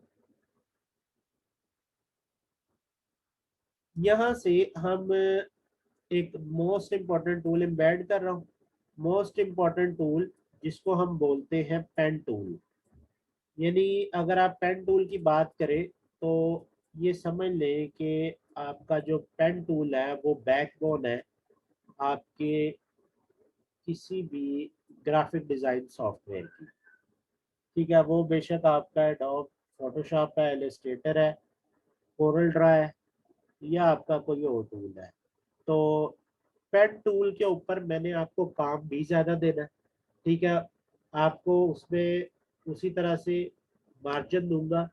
10 असाइनमेंट करनी होगी, वो मे बी 15 हो 20 हो, जितनी भी होगी उसमें से आपके पास चॉइस होगी, आपने 10 करनी है। जो लोग सारी की सारी करना चाहें, ठीक है, उनके लिए यानी ऑप्शन होगी कि आप सारी अटेम्प्ट कर सकते हैं, नहीं तो कम से कम 10 तो करनी करनी है। अच्छा, अब जरा देख ले पेन टूल वर्किंग करता कैसे है। हम एक यहाँ से मैं पेन टूल पे क्लिक कर रहा हूँ। पेन टूल पे अगर आप एक जगह पर क्लिक करें तो क्या होगा कि एक एंकर पॉइंट बनेगा। सेकंड पॉइंट पे क्लिक करें, थर्ड पर, फोर्थ पर, फिफ्थ पर, सिक्स पर, सेवन पर, एट पर, जहां जहां क्लिक करते रहेंगे उस तरह की शेप आपको बनाकर वो देता रहेगा। अच्छा, ये आपके पास एक शेप जिस तरह भी आप ड्रा करते गए उस तरह से बनती हुई आ गई। होता क्या है कि सबसे पहले हम आ जाते हैं, एक सिंगल लाइन ड्रा करते हैं। मैंने यहाँ पर क्लिक किया। अच्छा, आप लाइन आपकी अगर इधर उधर जा रही है तो आप क्या प्रेस करें तो लाइन स्ट्रेट हो जाती है? हाँ जी, बताया था मैंने, शिफ्ट की। मैंने अगर शिफ्ट की प्रेस की तो लाइन ऑटोमेटिकली स्ट्रेट हो गई। आपने यहाँ से क्लिक किया और यानी जब आप शिफ्ट की के साथ एक बार और क्लिक कर देंगे तो अभी भी पेन टूल आपकी जान नहीं छोड़ेगा। ठीक है, आपको क्या करना पड़ेगा, एस्केप बटन प्रेस करना पड़ेगा। आपके कीबोर्ड पर सबसे टॉप लेफ्ट साइड पर होता है एस्केप बटन, ESC लिखा हुआ होगा। उसको आप प्रेस करेंगे तो पेन टूल से, यानी पेन टूल की जो पाथ कंटिन्यूटी आ रही थी उससे आपकी जान छुड़ जाएगी। अच्छा, अभी भी आपने पेन टूल को छोड़ना नहीं है। देखिए, एक चीज ध्यान में रखें कि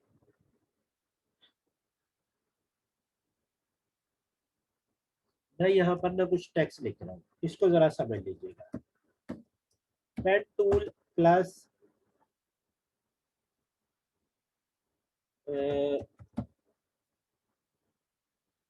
पेन टूल आपका सिलेक्टेड है, ठीक है, और आपने वहां पर कंट्रोल की प्रेस कर ली है तो वो इक्वल हो जाएगी डायरेक्ट सिलेक्शन टूल के। ठीक है, पेन टूल आपका अगेन सिलेक्टेड है। ये अभी मे भी आपको लिखी भी बात समझ ना आए, प्रैक्टिकली जब करूंगा तो समझ आ जाएगी। आपने ऑल्ट की प्रेस कर ली है, ठीक है, तो ये आपकी इक्वल आ जाएगी एंकर पॉइंट टूल के। ठीक है। अच्छा, पेन टूल से, पेन टूल से जब आप किसी पाथ पर आएंगे तो क्या बनेगा, यानी पेन टूल सिलेक्टेड है, आप किसी पाथ पर जाकर माउस ओवर करेंगे तो क्या बन जाएगा, एंकर पॉइंट। और पेन टूल सिलेक्टेड हो तो आप किसी एंकर पॉइंट पर माउस ओवर करेंगे तो क्या होगा, डिलीट एंकर पॉइंट। ठीक है। अच्छा, इसकी मैं आपको एग्जांपल देने लगा हूँ, जरा इस वाले पोर्शन को जेन में रखिएगा। पेन टूल, ये क्या पाथ है, यानी ये क्या इस वक्त पाथ है। मैं अगर सबसे पहले वाले को देख रहे हैं अभी हम, पेन टूल अगर आप पाथ पर जाएंगे तो एंकर पॉइंट ऐड हो जाएगा। ठीक है, मैं यहाँ लिख देता हूँ बल्कि, ऐड एंकर पॉइंट। ठीक है, पेन टूल सिलेक्टेड है, आपने, आपका ये पाथ है। पाथ पर देखिए जहां पर भी मैं जा रहा हूं तो पेन टूल के साथ एक छोटा सा प्लस साइन आ रहा है। अगर मैं यहाँ क्लिक कर दूंगा तो यहाँ देखिए ये एंकर पॉइंट बन चुका है। ठीक है, मैं जितनी जगह क्लिक करूंगा उतने एंकर पॉइंट वहां पर क्रिएट होते जाएंगे। ठीक होगी बात। अच्छा, ये देखिए मैं एक दो तीन यहाँ पर जाकर मिला दिया, ये देखिए यहाँ पर क्लिक कर रहा हूँ, एंकर पॉइंट बन रहा है। आप अगर चाह रहे हैं कि मैं किसी पाथ पर जाऊं, ये सेकंड वाले को देखिएगा, पेन टूल, अगर आप एंकर पॉइंट पर गए तो डिलीट एंकर पॉइंट, यानी मैं इस पर जाऊंगा तो इस वक्त देखिए आपके पेन टूल के साथ जब आप पाथ पर जा रहे हैं प्लस लिखा आ रहा है, जब आप एंकर पॉइंट पर जा रहे हैं तो माइनस लिखा आ रहा है। यानी मैं अगर इस पर क्लिक कर दूं तो यहाँ से ये वाला एंकर पॉइंट डिलीट हो जाएगा और वो किसके साथ जाकर मिलेगा, जो आपका लास्ट एंकर पॉइंट या जो रिमेनिंग एंकर पॉइंट जहां मिल रहे हैं उनके ऊपर जाकर वो मिल जाएगा। पहली दो ऑप्शन क्लियर हो गई है कि अगर आप पाथ पर जाकर क्लिक माउस ओवर करेंगे और क्लिक कर देंगे तो एंकर पॉइंट बनेगा, और अगर एंकर पॉइंट पर क्लिक कर देंगे तो एंकर पॉइंट डिलीट हो जाएगा। ये दोनों पॉइंट पहले बताए क्लियर हुए कि नहीं?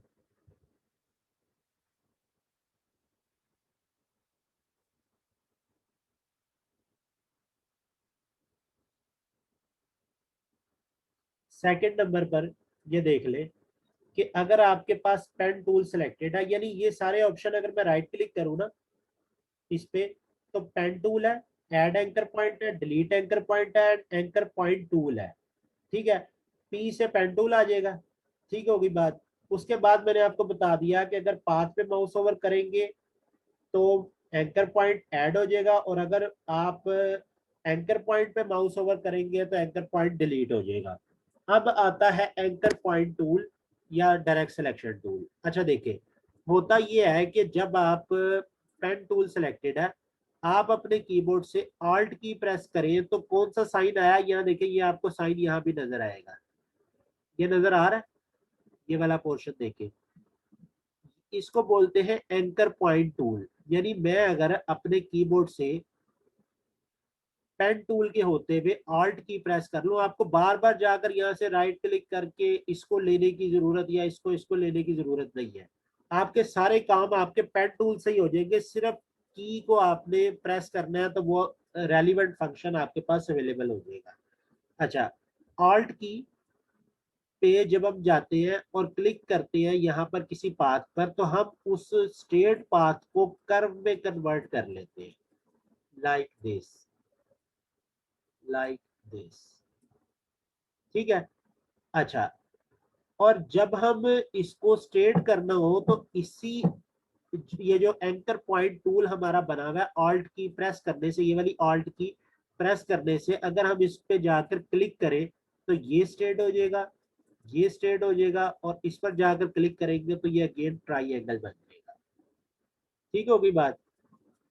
हाँ जी, ये गल समझ आई कि नहीं सब नू?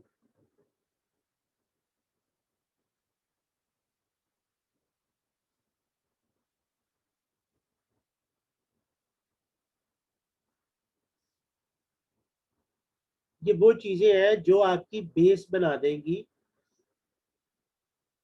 पेन टूल को यूज करने में।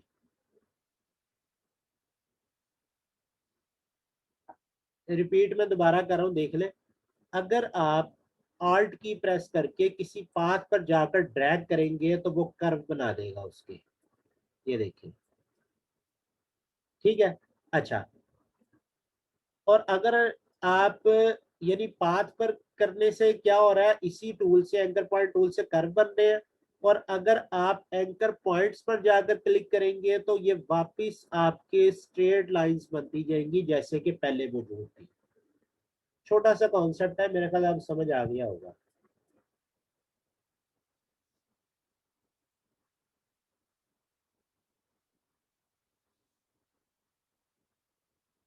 हाँ जी, अभी भी अगर किसी को कंफ्यूजन है तो मेंशन कर सकता है, बाकी कुछ ना लिखे।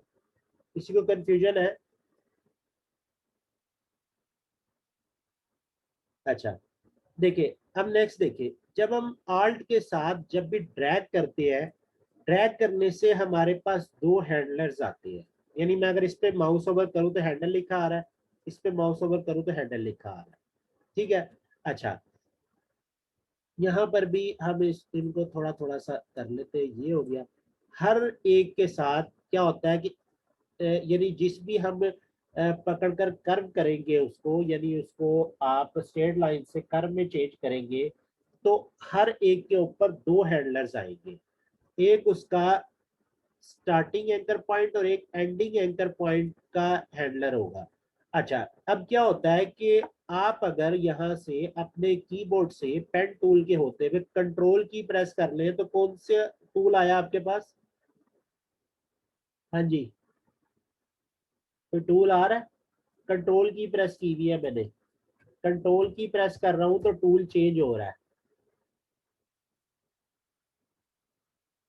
ये वाला टूल आ रहा है जो यहाँ ऊपर है, डायरेक्ट सिलेक्शन टूल, ठीक है। कंट्रोल की प्रेस करके जब मैं इसको पकड़कर मूव करूंगा, ठीक है, तो यहाँ देखिए, ये आपके पास ये मूव होता हुआ नजर आ रहा है। मैं यहाँ से इसको सेलेक्ट करता हूँ, मैं इसको मूव कर रहा हूँ तो ये भी आपको इस तरह से मूव होता हुआ नजर आ रहा है, ठीक है जी। अच्छा, अब क्या है कि मैं इस हैंडलर को पकड़कर ऐसे मूव कर रहा हूँ या इस हैंडलर को पकड़कर ऐसे मूव कर रहा हूँ। अच्छा, मैं अगर ऑल्ट की के साथ हैंडलर को मूव करूँ ठीक है, ये अभी आगे चल के जब हम कोई इलस्ट्रेशन बनाएंगे वहां देखिएगा। बेसिकली होता ये है कि जब आप कंट्रोल की के साथ या डायरेक्ट सिलेक्शन टूल के साथ समटाइम जिस तरह पकड़कर मूव कर रहे होते हैं, तो क्या होता है कि आपका एक पोर्शन के साथ साथ दूसरा पोर्शन भी हिल जाता है। यानी आपका ये वाला कर्व तो हिल ही रहा है, साथ साथ ये भी मूव कर देगा। तो उसका सोल्यूशन ये होता है कि आप जब हैंडलर को मूव करें तो आप एंकर पॉइंट टूल के साथ करें, वो आपके सिर्फ एक ही पोर्शन को मूव करता है। लाइक मैं ये कर रहा हूँ, ठीक है, मैंने अब इसको यहाँ से पकड़कर ऐसे मूव किया है, देखिए, देख रहे हैं मैं किसके साथ कर रहा हूँ, डायरेक्ट सिलेक्शन टूल के साथ। दोबारा देख ले, मैं कंट्रोल की प्रेस की, डायरेक्ट सिलेक्शन टूल के साथ पकड़कर मैंने एक को मूव किया तो दूसरा भी साथ मूव हो गया। तो यहाँ पर ये वाला टूल, एंकर पॉइंट टूल, अगर मैं ऑल्ट की प्रेस करूं तो सिर्फ ये इसी पे इफेक्ट आएगा, दूसरा वाला पोर्शन अपनी जगह से मूव नहीं हो रहा। आप इस केस में देख सकते हैं। ये बात समझ आई कि नहीं आई?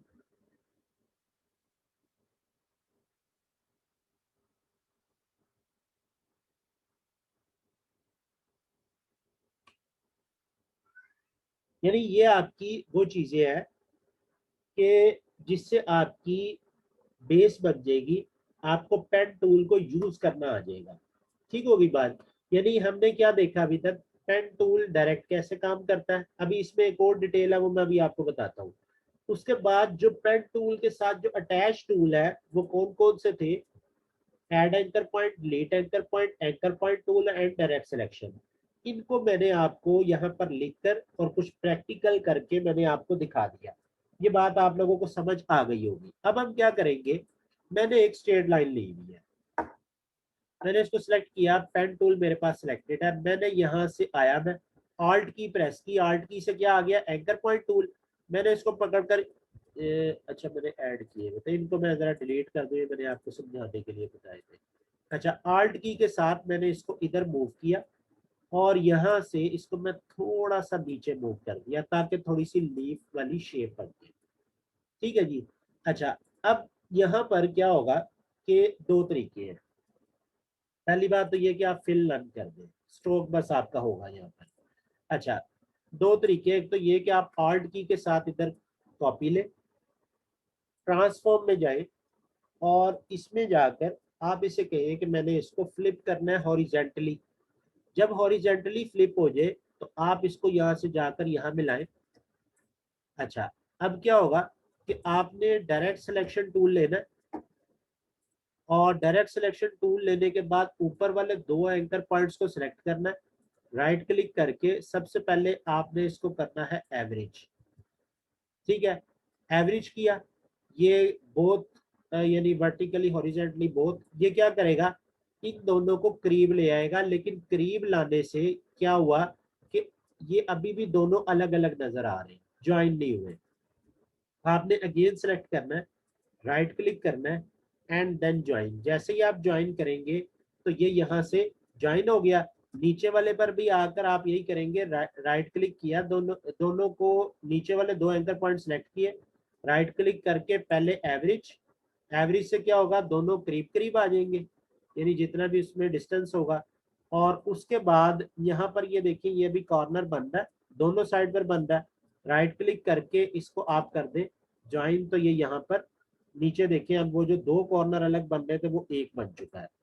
अच्छा, शॉर्टकट की क्या है इसकी, अगर आपने दोनों काम एक ही दफा में करने हैं तो आप ऊपर वाले दो एंकर पॉइंट्स को सिलेक्ट करेंगे, आल्ट कंट्रोल शिफ्ट एंड जे। नीचे वाले दो एंकर पॉइंट सिलेक्ट करें, आल्ट कंट्रोल शिफ्ट जे। तो इससे क्या हो गया, इससे आपका एवरेज भी हो गया एंड ज्वाइन भी हो गया। Alt plus control plus shift plus J. ठीक है, ये किसके लिए है, एवरेज प्लस ज्वाइन। अच्छा, दूसरा तरीका कार क्या है इसमें, ये रिकॉर्डिंग में आ गया, ये आपको यहाँ से नजर आ जाएगा मैंने क्या शॉर्टकट की प्रेस की थी। मैं इसको कंट्रोल जी कर रहा हूँ। अच्छा, दूसरा ये है कि आप यहाँ से इसको राइट क्लिक करें और इसे कहें transform and then reflect. Reflect किया आपने, रिफ्लेक्ट में ये आपसे पूछेगा कि सेम इसी को करना है कि कॉपी लेनी है। तो प्रीव्यू ऑन कर लेंगे तो ये आपको बता देगा क्या प्रीव्यू आने वाला है। कॉपी ली इसकी, कॉपी लेने के बाद ये कॉपी आ चुकी है, आपने इसको यहाँ पर ऐसे लगाना है और दोनों को सिलेक्ट करके एक बार शेप बिल्डर इनके ऊपर से चला दें, तो ये आपके एवरेज भी हो गए एंड ज्वाइन भी हो गए। ठीक है जी, दो तरीकाकार बता दिए मैंने आपको। थर्ड नंबर के ऊपर रिफ्लेक्ट में एक और तरीकाकार है, मैंने अभी आपको एक रोटेट टूल बताया था। अगर आप रोटेट पर राइट क्लिक करें ना तो इसी में आपको ओ के साथ एक शॉर्टकट की है, उसके साथ एक टूल मिलेगा रिफ्लेक्ट। रिफ्लेक्ट पे क्लिक करें, ये भी आपका, ये देखिए यहाँ पर इस जगह पर देखिए तो एक सेंटर पॉइंट आ रहा है, आपने इस सेंटर पॉइंट को यहाँ लगाना है और देन इसको इस तरह से मूव करवाना है। ये देखिए मूव होता नजर आ रहा है। अब ये क्या हो रहा है, बिल्कुल फ्रीली मूव हो रहा है। आपने क्या करना है, शिफ्ट की प्रेस करनी है एंड ऑल्ट की प्रेस कर लेनी है, तो ये आपका रिफ्लेक्ट हो गया। जब ये रिफ्लेक्ट हुआ, दोनों को सिलेक्ट किया, शेप बिल्डर एक बार ऐसे चला दिया। हाँ जी, ये जो अभी मैंने तीनों चीजें बताई हैं, तीनों काम बताए हैं जॉइन एंड एवरेज करने के लिए, ये सब लोगों को अच्छे से समझ आ गए।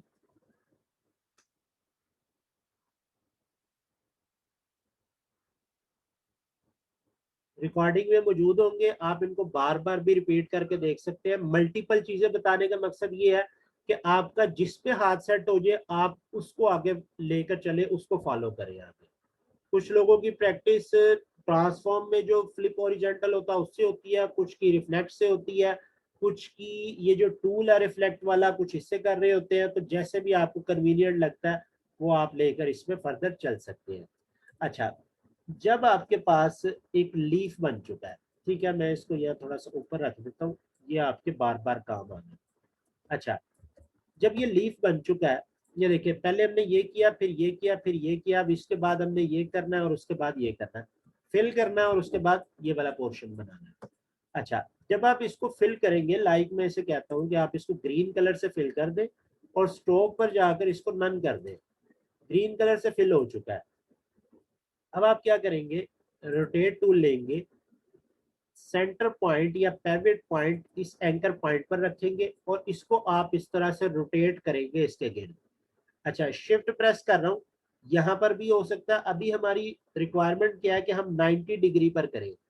ऑल्ट की प्रेस की, 90 डिग्री पर रोटेट किया, देन कंट्रोल डी डी, दोनों दफा कंट्रोल डी हो गया।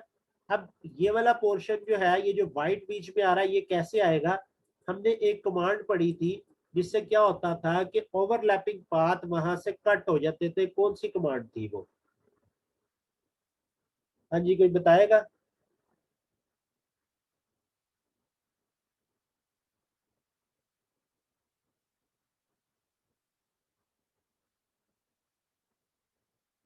गलत, इंटरसेक्ट नहीं थी। आप लोग इंटरसेक्ट लिख रहे हैं, ये थी एक्सक्लूड। एक्सक्लूड करता है आपके ओवरलैपिंग पाथ को, वहां से खत्म कर देता है। मैं अगर इसको यहाँ ले जाकर रखूं तो ये आपको नजर आ जाएगा, इसने इसको यहाँ से खत्म कर दिया। ठीक है, अब फर्दर क्या है कि हमने जैसे ये 4 का बनाया, इस तरह 8 का बनेगा। यहाँ पर आ जाएंगे तो इसमें फिर और टेक्निक, इसमें आप 3-4 भी बना लेंगे ना तो मैं आपको पूरे मार्क्स दे दूंगा। कोई इसमें ऐसी बड़ी बात नहीं है कि आपने सारे ही बनाने हैं। यानी आप ये वाले 3 और नीचे वालों में से कोई से 2 बना लें, वो बेशक जिस तरह भी बनाए। पर्पस क्या है, आपकी प्रैक्टिस। जैसे अब ये आ रहा है, मैं इसको यहाँ से रोटेट कर रहा हूँ, प्राइवेट पॉइंट सेंटर पॉइंट मैंने ये लगाया, ये and then this this this, और उसके बाद आपने इन सबको सेलेक्ट करके एक बार एक्सक्लूड कर दिया, तो आपके पास ये वाला पोर्शन आ गया जो यहाँ ऊपर बना हुआ है। अब ये वाला क्या है कि इसमें थोड़ा सा दूर ले जाकर बनाया गया, या क्या है, ये किस तरह से है, हाँ थोड़ा सा दूर ले जाकर बनाया गया। वो कैसे आया कि आप पेविट पॉइंट को दूर ले जाएंगे, यानी जैसे पेविट पॉइंट हम यहाँ लगा रहे हैं तो मैं इसको यहाँ से कंट्रोल आर करूंगा, रूलर ले आऊंगा और यहाँ पर इसके सेंटर में रूलर रख के थोड़ा सा दूर ले जाकर मैं पेविट पॉइंट लगा दूंगा। ठीक है, यानी ये पेविट पॉइंट लग गया। अब मैं जब इसको रोटेट करूंगा तो ये थोड़ा सा दूर मूव होगा और इस तरीके से कंट्रोल डी करेंगे आप। कंट्रोल डी करने के बाद सबको सिलेक्ट कर लें, एक बार यूनाइट कर लें, control C control F inside and then copy this one and select overall. बल्कि एक बार और कर लेते हैं, control C control F and then copy again inside. ठीक है, ओवरऑल सेलेक्ट करें और इसको एक्सक्लूड कर दें। ये चीज आपकी बन जाएगी जो यहाँ बनेगी। इसी तरह से ये है, इसी तरह से ये है जी, बना लेंगे आगे के।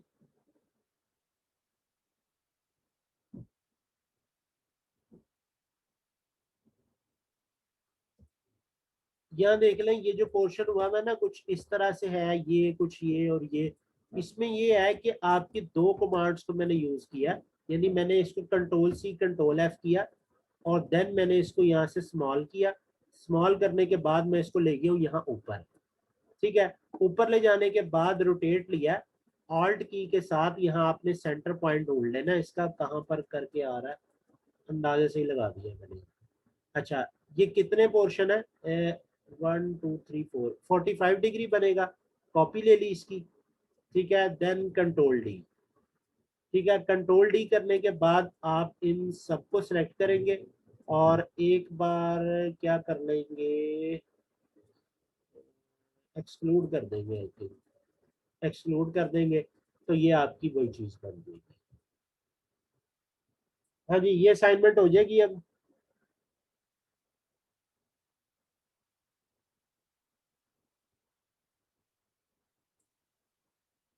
इसमें से कोई से 4 5 बना लीजिएगा NFM। बस आपके प्रैक्टिस पर्पज है कि आपको करना आ जाए काम। अच्छा, अब आ जाए नेक्स्ट। अच्छा, नेक्स्ट में ये एक असाइनमेंट है, पैटर्न रिपीटेशन की असाइनमेंट है ये। पैटर्न रिपीटेशन में क्या है कि कुछ इस तरह से आपने पैटर्न रिपीट करने हो ना, तो उसके लिए मैं इसी को वापस ला रहा हूँ जरा। कंट्रोल जी कर रहा हूँ। अभी एक और हमने पैटर्न बनाया था इसमें, उस पर मैं वापस आना चाह रहा हूँ जो 8 से बनाया था। दोबारा करना पड़ेगा, चले खैर कर लेते हैं। रोटेट किया, पिवट पॉइंट यहाँ लगाया, ये control D, then overall selected, then exclude. Exclude करने के बाद आपने इसको ले लेना है, एक स्पेयर ले लेना है। स्पेयर लेकर आप इसको कर दें इसके centre and equal. Centre equal जब आप कर लें तो एक बार सिलेक्ट करके या माइनस बैक कर लें या माइनस फ्रंट कर लें, कुछ इस तरह का हो गया ये। ठीक है जी। उसके बाद हम इसको यहाँ से ले लेते हैं कुछ ऐसे। ठीक है जी, और इनको हम कह देते हैं कि जी आप इनको सेंटर इक्वल खुद ही कर लें। यहाँ से इसको हमने सेंटर इक्वल बना लिया। अच्छा, जब ये हो गया तो मैंने इसको एक तो यानी control shift left square bracket हमने इसको डाउन किया और ये वाला पोर्शन पकड़कर वाइट कर दिया। ठीक है, अब ये जब वाइट हो गया तो हम इसको क्या कर लेते हैं, इसको अगर यूनाइट करके देखिए नहीं होगा, ग्रुप कर लेते हैं। इसको ग्रुप किया, स्मॉल कर लिया और देन इसको हमने इधर की साइड पर ऐसे रिपीट किया और उसके बाद आपने control D D D D इस तरह, और देन आपने इस तरह सेलेक्ट करके और यहाँ से कोई भी एक पैटर्न लेकर उसको आपने रिपीटेशन करके वो सबमिट करा देना। और ये आपका ऐसा जैसे फैब्रिक्स वगैरह के ऊपर जो डिज़ाइन होते हैं, रिपीटेशंस होती है, ये आपके कुछ उस तरह की चीज़ बन जाएगी। ये भी मेरे ख्याल इजी असाइनमेंट है, कर लेंगे आप लोग।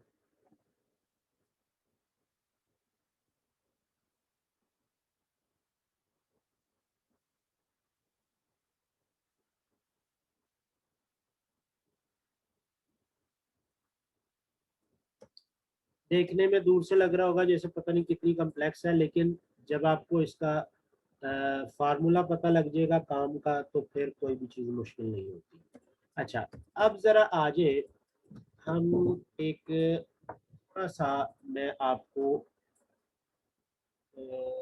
फेमिलियर करने लगा हूँ कि हमने अभी तक जितनी भी चीजें बनाई है ना, बनी बनाई शेप से बनाई है। ठीक है, थोड़ा सा काम हमने पेन टूल से करके देखा था। अब ये है एक डक। इस डक को अगर मुझे बनाना हो तो मैं किस तरीके से बनाऊंगा, इसको जरा समझिए। पहली बात तो पेन टूल में मैंने आपको ये ऊपर कुछ चीजें बता दी, कुछ और चीजें हैं उनको जरा समझ लें कैसे होती हैं। ये है पेन टूल। पेन टूल से जब भी आप क्लिक करते हैं, नेक्स्ट क्लिक करते हैं, डिफॉल्ट एंड देन क्रॉस। अच्छा, क्लिक किया, नेक्स्ट क्लिक किया, नेक्स्ट किया, नेक्स्ट किया, तो आपकी स्ट्रेट लाइंस बनती जाती है। अच्छा, अगर ये हो कि आप जब पेन टूल से आपने कोई चीज बनाई और आप ये चाहते हैं कि नेक्स्ट जो लाइन है वो कर्व आए, तो आप क्या करेंगे, क्लिक नहीं करेंगे।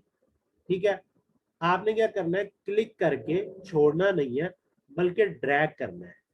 जैसे ही आप ड्रैग करेंगे तो नीचे की तरफ जितना आते जाएंगे कर्व बनता जाएगा, ऊपर की तरफ जाते जाएंगे तो कर्व नीचे की साइड पर बनता जाएगा। यानी होता क्या है कि जब भी आप स्ट्रेट लाइंस बना रहे हो और आपको कोई कर्व चाहिए तो आप क्लिक करके छोड़ेंगे नहीं, बल्कि ड्रैग करेंगे।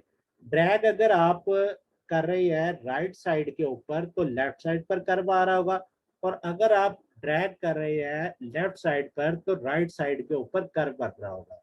फिर इस कर्व की पोजीशन क्या है कि अगर मैं अपने कर्सर को नीचे की साइड पर मूव करता जाऊंगा तो कर्व राइट साइड पर बन रहा है, लेकिन ऊपर की साइड पर बन रहा है।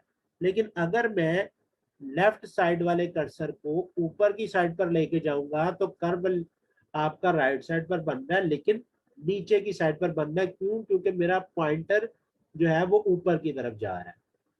इसी तरह से आप अगर इसको यहां से इस तरह और इस तरह से आ रहे हैं, ठीक है, और होता क्या है कि आप कर्व लेना चाह रहे हैं टॉप साइड पर तो आप क्लिक करके ड्रैग करेंगे डाउन साइड पर, और अगर आप कर्व लेना चाह रहे हैं बॉटम साइड पर तो आप ड्रैग करेंगे टॉप साइड पर। ठीक है। अच्छा, अब यहाँ तक ये तो बात क्लियर हो गई कि जब भी हमें स्ट्रेट लाइंस बनानी है तो हमें सिर्फ क्लिक करते जाना है, और जब हमें कर्व बनाना है तो हमें क्लिक करके ड्रैग करना है, क्लिक को छोड़ना नहीं है। छोड़ना उस वक्त है जब हम फाइनल कर चुके हो कि हमारा कर्व ऐसा दिखना चाहिए। अच्छा, अब होता ये है कि जब आप एक बार कर्व बना लेते हैं तो आने वाला भी कर्व ही बन रहा होता है। यानी आपका इलस्ट्रेटर, उसकी इंटेलिजेंस सेंस ये कहती है कि इस बंदे ने पहले एक कर्व बनाया था, लिहाजा मे बी ये नेक्स्ट भी कर्व ही चाह रहा हो, तो वो आपको कर्व बताता है। अच्छा, अब ये कर्व बनता किस बेस के ऊपर है, वो आपके इन हैंडल्स की बेस पर बन रहा होता है, जो मैंने अभी आपको बताए थे कि जब आप ड्रैग करते हैं किसी भी, यानी मैं अगर इस पे भी पकड़कर इस तरह ड्रैग कर दूंगा तो इसमें भी हैंडल्स बन जाएंगे। अच्छा, अब हो क्या रहा है कि हमने यहाँ पर क्या किया था, इस तरह से ड्रैग किया हुआ था, दो हैंडल्स बन रहे थे। अच्छा, इन हैंडल की बेस के ऊपर ये देखिए, ये जो हैंडल आ रहा है ना यहाँ से यहाँ तक, ये आपके आने वाले कर्व को कर्व कर रहा है, यानी आने वाले आपके पाथ को कर्व कर रहा है, और ये वाला जो हैंडल है ये आपके जो आप कर्व बना चुके हैं ये उसको कर्व कर रहा है। अच्छा, अगर मैं ऑल्ट की प्रेस करूं तो एंकर पॉइंट टूल आ गया। मैं अगर इस हैंडल को पकड़ के यहाँ पर छेड़ देता हूँ तो आपका ये वाला कर्व इस हैंडल के अकॉर्डिंग शिफ्ट हो जाएगा। और यहाँ पर दूसरी बात ये कि मैं अगर आने वाले, ये जो आने वाला कर्व है इसके हैंडल को मैं पकड़कर ऐसे ले जाता हूं तो आपका कर्व अब इसके अकॉर्डिंग आ रहा होगा। यानी आप अगर इससे इधर है तो वो इसके अकॉर्डिंग आपका कर्व बना रहा है, अगर आप इससे इधर है तो वो इसके ऑपोजिट आपका कर्व बना रहा होगा। ठीक है। अच्छा, जब एक कर्व बनता है तो मैंने आपको बताया कि आने वाला भी कर्व होता है, लेकिन जब दो कर्व बन जाए तो नेक्स्ट इलस्ट्रेटर आपको स्ट्रेट पाथ की ऑप्शन देता है। आपने जितनी दफा कर्व बनाना है उतनी दफा ड्रैग करते जाए तो कर्व बनता चला जाएगा। इस तरह से। और जितनी दफा आपने स्ट्रेट चलना है तो आप यहाँ पर आकर क्लिक करते हैं जो कर्व बना हुआ है। अगर आपने इस कर्व की कंटिन्यूटी को ब्रेक करना है तो एक बार एंकर पॉइंट पर आकर क्लिक कर दे, तो अब जितने भी बनेंगे वो स्ट्रेट ही बनेंगे। हाँ जी, ये बात समझ आई कि नहीं आई?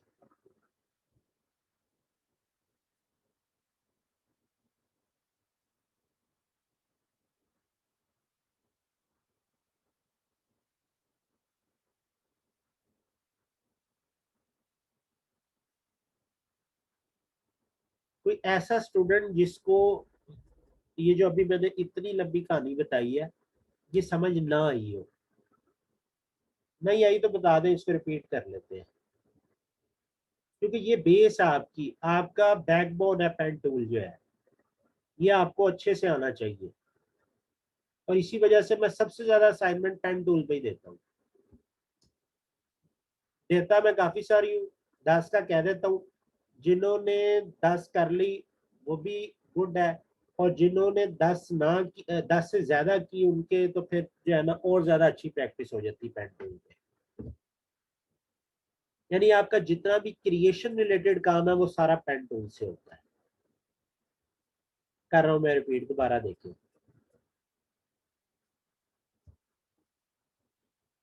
अच्छा, पेन टूल मैंने पहली बात तो बताई कि अगर आप क्लिक करते जाएंगे स्ट्रेट बनता जाएगा, ठीक है। अच्छा, अगर आप क्लिक करके ड्रैग करेंगे तो कर्व बनेगा, राइट साइड पे ड्रैग करेंगे तो लेफ्ट कर्व बनेगा, और लेफ्ट साइड पे करेंगे तो राइट कर्व बनेगा। अच्छा, जब आप एक कर्व बना लेते हैं तो आने वाला भी कर्व होता है, ठीक है। वो आप बेशक नीचे की साइड पर बना लें इस हैंडल के, और बेशक आप ऊपर की साइड पर बना लें। अच्छा, अगर आप ये चाह रहे हैं कि आप एक कर्व बना चुके हैं, अगला कर्व ना आए जो कि बाय डिफॉल्ट इलस्ट्रेटर आपको बता रहा है, तो आप एंकर पॉइंट पर जाकर एक बार यहाँ पर क्लिक कर दें। अब आने वाला आपका स्ट्रेट बनेगा। आप अगर उसको फिर भी कर्व बनाना चाहते हैं तो आप खुद ड्रैग कर सकते हैं, अब आपको खुद ऑप्शन नहीं देगा कि जी आपने इसको कर्व ही बनाना है, जैसा कि अभी वो पहले दे रहा था। क्यों? क्योंकि आप एंकर पॉइंट पर आकर एक बार क्लिक कर चुके हैं। एंकर पॉइंट पर क्लिक करने का पर्पज ये है कि आने वाला हैंडल आपका यहाँ से खत्म कर दे आप, यानी जैसे ही मैं इस पर क्लिक करूंगा ये वाला हैंडल खत्म हो जाएगा तो कर्व भी आना बंद हो जाएगा, वो आपका स्ट्रेट आ रहा होगा। ठीक होगी बात? अच्छा, अगर आप चाहते हैं पहला कर्व आया सेकंड भी कर्व आए तो क्लिक कर दे, आने वाला कर्व नहीं होगा बल्कि स्ट्रेट होगा। अगर आपने फिर कर्व लेना है तो आप पकड़कर ड्रैग कर सकते हैं। ये टोटल कहानी है। अब बताएं समझ आई कि नहीं आई?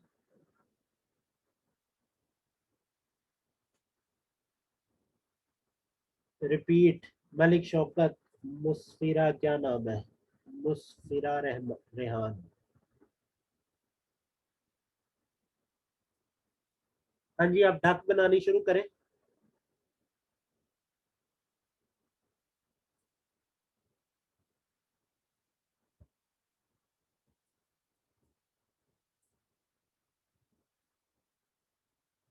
अच्छा, देखिए, जब भी आपने किसी भी चीज को ट्रेस करना हो ना तो उसमें दो तीन तरीका कार है।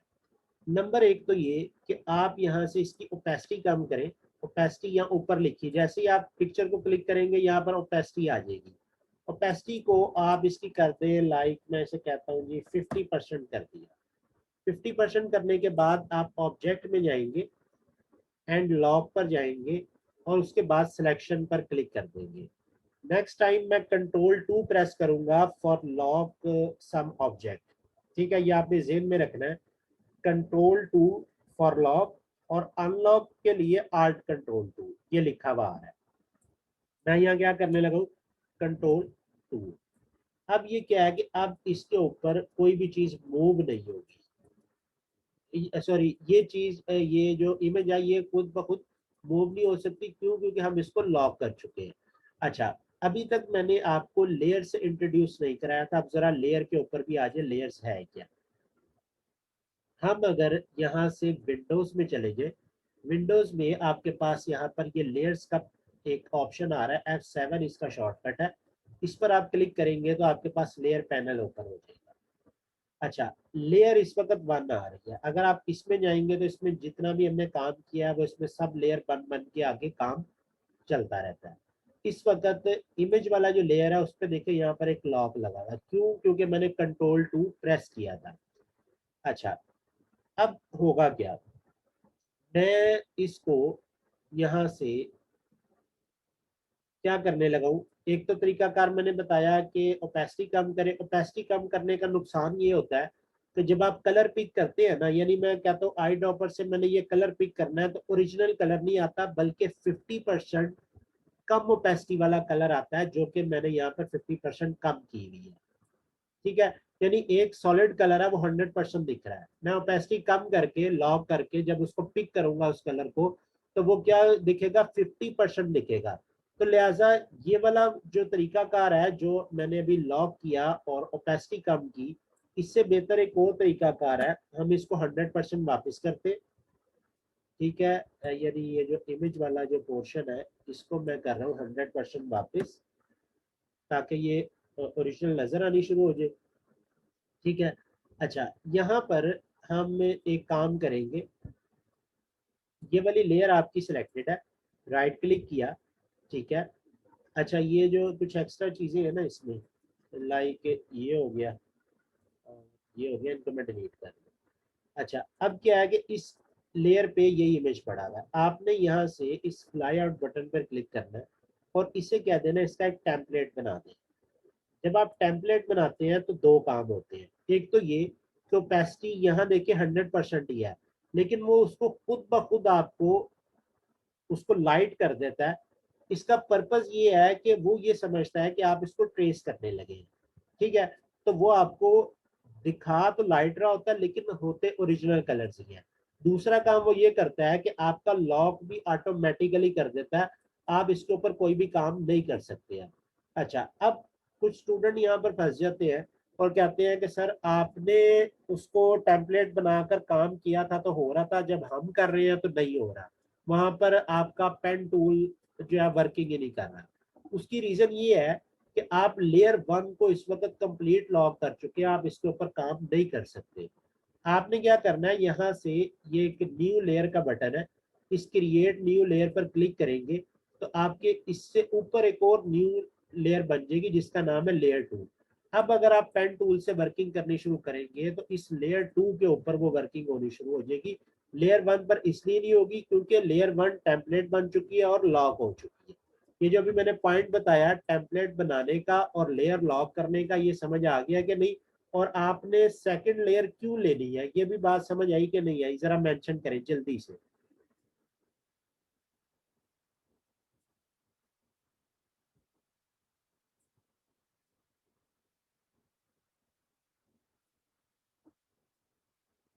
अच्छा, चले गुड हो गया। अब देखिए, मैं ये कर रहा हूँ कि मैं इसको स्वैप करने लगा हूँ स्ट्रोक के ऊपर। ठीक है, और यहाँ से हम क्या करेंगे,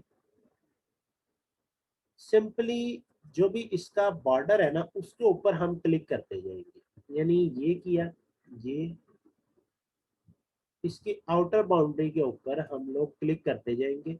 विंग्स की तरफ ना जाए, ये जो ऊपर नीचे आ रहे हैं, सिर्फ ये जो बाउंड्री आ रही है इसके ऊपर मैं क्लिक करता जा रहा हूँ और रफली ड्रा कर रहा हूँ।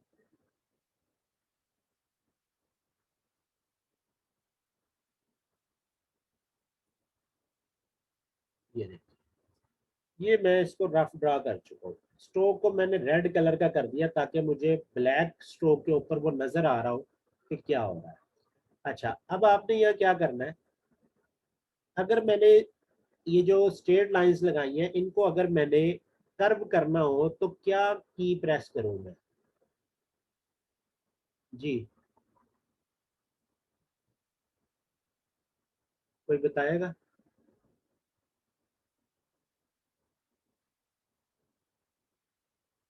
Very good. देखिए, ऑल्ट की प्रेस की, ड्रैग करके लाकर इसके ऊपर बिठा दिया आपने, जितना जितना बैठता बिठाएं अभी, बाद में फिर हम इसको करते हैं सेट। ये बिठा दिया, यहाँ से ये आ गया, यहाँ से कुछ इसको थोड़ा सा ऐसे कर लिया, यहाँ से आपने इसको कुछ ऐसे बिठा दिया, यहाँ से ये आएगा ऐसे, और जब आपका इस तरह पकड़ के अब ये पूरा हिल जाएगा, तो आप यहाँ क्या करेंगे, हैंडलर्स की मदद से इसको उठाकर बैठाएंगे। एक हैंडलर की मदद से यहाँ बिठा दिया और एक हैंडलर्स की मदद से यहाँ बिठा दिया। ठीक है, आल्ट के साथ पकड़ा इसको यहाँ पर, ऑल्ट के साथ पकड़ा इसको यहाँ पर। ठीक है, ये आपने आउटर बाउंड्री इसकी क्रिएट करनी। ठीक है, रिफाइनमेंट अभी हम देखते हैं कैसे करनी है। अच्छा, अब नेक्स्ट रिफाइनमेंट के लिए मैंने आपको बताया था कि जब आपने किसी एक सिंगल एंकर पॉइंट को मूव करना हो तो आप कौन सा टूल सेलेक्ट करते हैं जी। किसी सिंगल एंकर पॉइंट को पकड़कर मूव करना हो तो कौन से टूल से कर रहे होते हैं हम?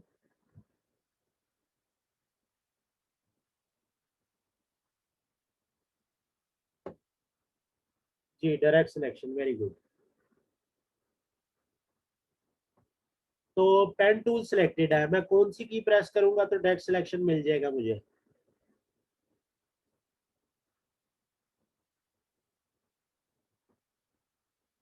Control, very good. मैंने कंट्रोल की प्रेस करके इसको एग्जैक्टली ऊपर बिठा दिया। ठीक है, और यहाँ से इसको पकड़कर कुछ इस तरह से बिठाया। ऑल्ट के साथ इसको थोड़ा सा हम ले आए यहाँ पर ऐसे। ठीक है, अब कंट्रोल के साथ इसको पकड़ा और ऐसे बिठाया। ऑल्ट के साथ आप पकड़ेंगे ये, ऑल्ट के साथ आप पकड़ेंगे कुछ इस तरह। ठीक है, अब यहाँ से ऑल्ट के साथ आप यहाँ बिठाएंगे। अब ये कॉर्नर बन रहा है, कंट्रोल की के साथ इसको सिलेक्ट किया और इसको आपने इनसाइड क्या कर दिया, कॉर्नर राउंड कर दिया जितना कि हमें चाहिए। ठीक है, यानी बड़े इजीली आप कोई भी चीज इसके ऊपर ड्रा इजीली कर सकते हैं। ऑल्ट की प्रेस की, इसको आपने पकड़कर यहाँ तक लाए और कंट्रोल की के साथ इस एंकर पॉइंट को पकड़ा और इसके ऊपर यहाँ लाकर बिठाया। ठीक है जी, अब ऑल्ट की के साथ इसको आपने ऐसे सिलेक्ट किया। ठीक है, ये ऊपर वाला पोर्शन थोड़ा सा खराब हो रहा है, कंट्रोल के साथ इसको पकड़े, ऑल्ट के साथ ये मूव किया और ऑल्ट के साथ ही आपने इसको ऐसे पीछे ले जाकर ऐसे बिठा दिया, एग्जैक्ट बैठता जा रहा है। ठीक है, अब थोड़ा बहुत उन्नी भी रह भी जावे तो खैर है। इसको आपने यहाँ से इस तरह करना है और यहाँ से आपने इसको ऐसे करना है। अच्छा, जब आपके पास ये सारी चीजें, आप देख लें कि आपने जो रिफाइनमेंट करनी थी वो आप कर चुके हैं, तो यहाँ पर राइट क्लिक करें। इसमें एक टूल होता है जिसको हम बोलते हैं स्मूथ टूल। स्मूथ टूल को आपने लेना है और एंकर पॉइंट्स पर आकर चला देना है। जहां जहां पर थोड़ी बहुत प्रॉब्लम रह भी गई है वो इनको फिक्स कर देगा। ठीक है, लाइक दिस। और जैसे ये आ रहा है, ये आ रहा है। ठीक है, ये इन सब को यहाँ से फिक्स करता चला जाएगा। ये पोर्शन हो गया मुकम्मल। अब हमने क्या करना है, अगेन पेन टूल लेना है। अच्छा, अब जरा इसको समझ लीजिएगा, ये और यहाँ से आप ले लें, इसको मैं यहाँ पर ला कर रख रहा हूँ ये एंड दिस वन। ठीक है, अच्छा, एक तो तरीका ये है कि आप पहले से रफ ड्रा करें और उसके बाद उसको एंकर पॉइंट के साथ ड्रैग कर लें। दूसरा तरीका ये है कि क्लिक करके साथ ही ड्रैग कर लें। मैंने आपको बताया था कि क्लिक करके ड्रैग कैसे करते हैं।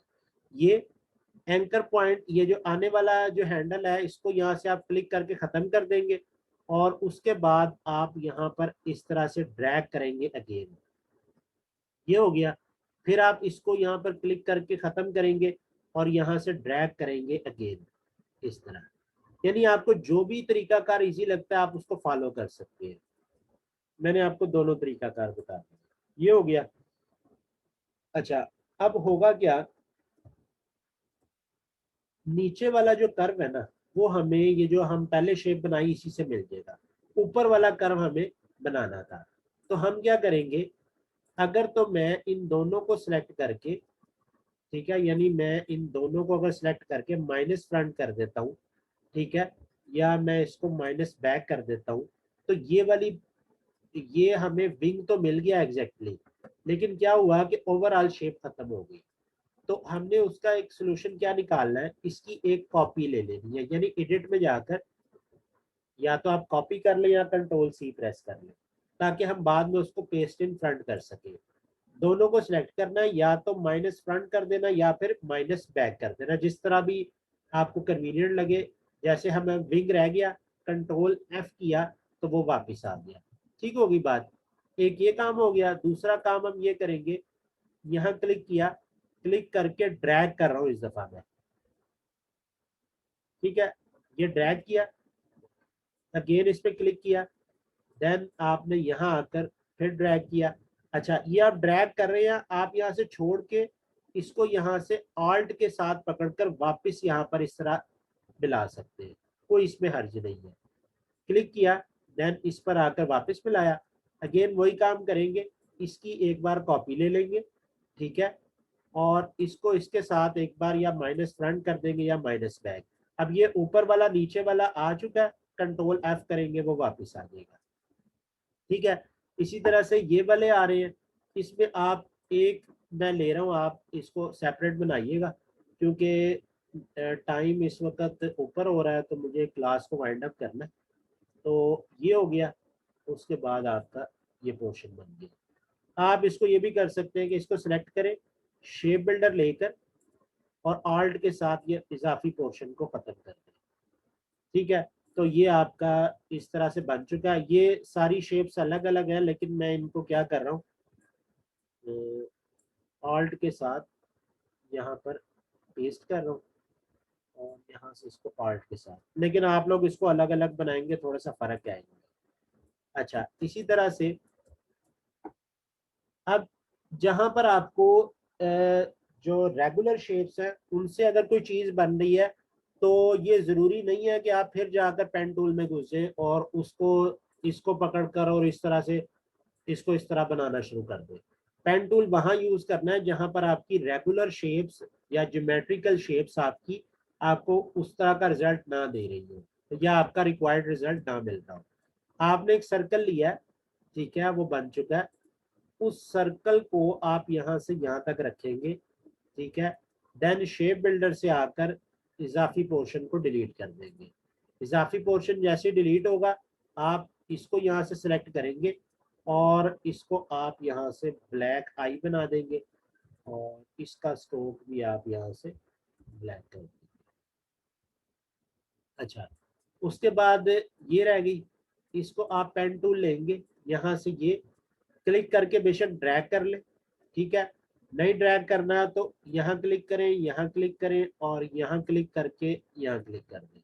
ठीक है, आल्ट के साथ पकड़े, यहाँ मिलाएं, आल्ट के साथ पकड़े, इस तरह मिलाएं, ये आ गया। आल्ट के साथ पकड़कर, सॉरी, आल्ट के साथ पकड़कर यहाँ मिलाएं, कंट्रोल से डायरेक्ट सिलेक्शन आया, थोड़ी सी यहाँ से ये ऐसे है। ठीक है, बाकी का पोर्शन क्या है, इसको आपने यहाँ से कट करना है। अब कट करेंगे तो क्या होगा कि फिर शेप गायब हो जाएगी, यानी मैं अगर माइनस फ्रंट कर देता हूँ तो ये तो बच गई, ये तो मिल गई है मेरी रिक्वायर्ड चीज, लेकिन वो गायब होगी। तो उसकी आप एक पहले से कॉपी ले लें। कॉपी लेने के बाद आप इनको सेलेक्ट करें, माइनस बैक करें, कंट्रोल एफ कर दें। ठीक है, अब आप क्या करेंगे, इन सबको सिलेक्ट करेंगे, ये जितने भी पोर्शन इसके बन चुके हैं। ठीक है, ये जब आप सारे सिलेक्ट कर लें, इनका स्ट्रोक आप ब्लैक कलर का दे दें। ब्लैक कलर देने के बाद नीचे फिर ये कुछ वेव्स वगैरह बनी हुई है, इसके लिए आप कुछ ऐसे तो देख लीजिएगा आपने किस तरह बनाना है। मैं अभी जल्दी में हूँ थोड़ा सा, या अभी वेव्स रहने दें, आप लोग बना लीजिएगा। अब आप क्या करेंगे, यहाँ से इसका जो टेम्पलेट, इस पे आप क्लिक करेंगे, इसमें वापस जाएंगे, और टेम्पलेट वाला जो चेक लगा हुआ है इसको आप एक बार फिर क्लिक करेंगे तो टेम्पलेट खत्म हो जाएगा, और आप इसको उठाकर साइड पर रखेंगे तो आपके पास ये डक रेडी हो चुकी है। ठीक है, अब ये पोर्शन और ये पोर्शन फिल ऊपर रखें, थोड़ा सा लाइट कलर है, ये ज़्यादा हो गया, ये कुछ इस तरह से है, और यहाँ से ये देख लें, अभी भी इसके ऊपर नहीं बैठा, इसलिए मैं कह रहा था अलग अलग बनाइएगा इसको, ताकि ये आपको इशू ना क्रिएट कर रहा हो।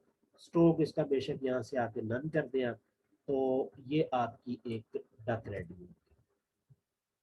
हाँ जी, बना लेंगे।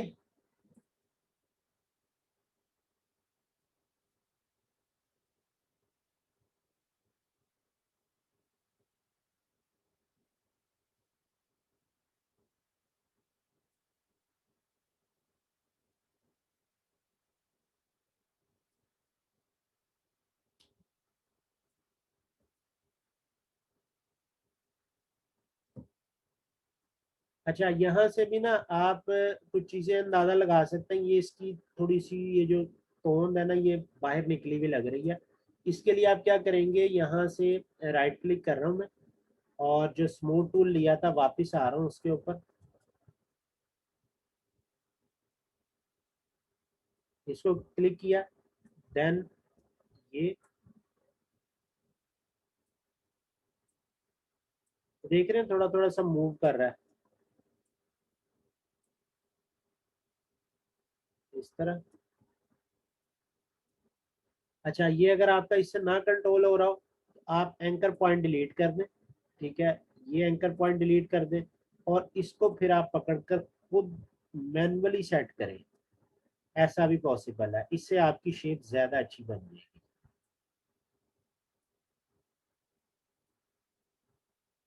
जी हाँ जी, काफी आज के लिए इतना बेस बन गई है कि नहीं पेन टूल की।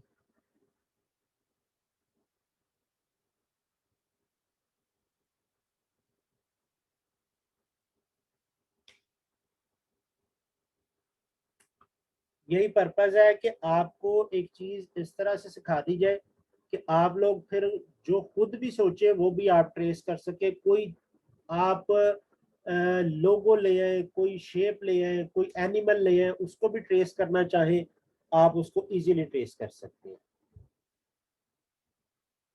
इवन के ह्यूमन फेस भी आप कर सकते हैं। अभी जो मैंने आपको जितना भी सिनेरियो बताया, उसमें आप ह्यूमन फेस भी कर सकते हैं। कल की क्लास में हम मिकी माउस और कुछ इस तरह की चीजें देखेंगे, तो उससे आपको अंदाजा हो जाएगा कि आपका मैस्कॉट लोगो कितना इजी हो जाएगा आपके लिए बनाना। इसका आपको अंदाजा हो जाएगा। ह्यूमन फेस आप किस तरह से बना सकते हैं, इसका आपको आइडिया हो जाएगा। आगे काफी सारी असाइनमेंट्स हैं, तो उसको फिर हम कल डिस्कस करेंगे इंशाल्लाह।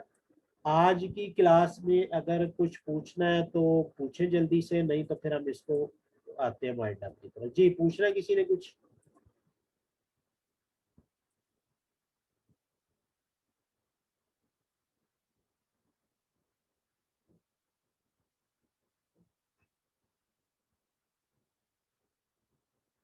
जो लोग लाइव क्लास लेते रहेंगे समझें कि वो सक्सेसफुल है।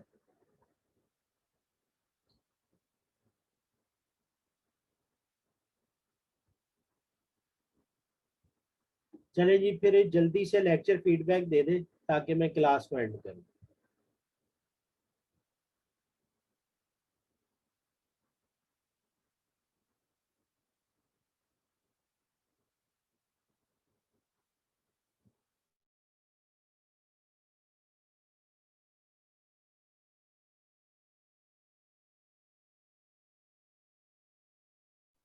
आप जब असाइनमेंट सबमिट कराते हैं, मैं उसके 2-3 दिन बाद चेक करता होता हूँ, ताकि अगर कोई लेट भी आ रहा है तो उसकी भी मार्किंग हो जाए।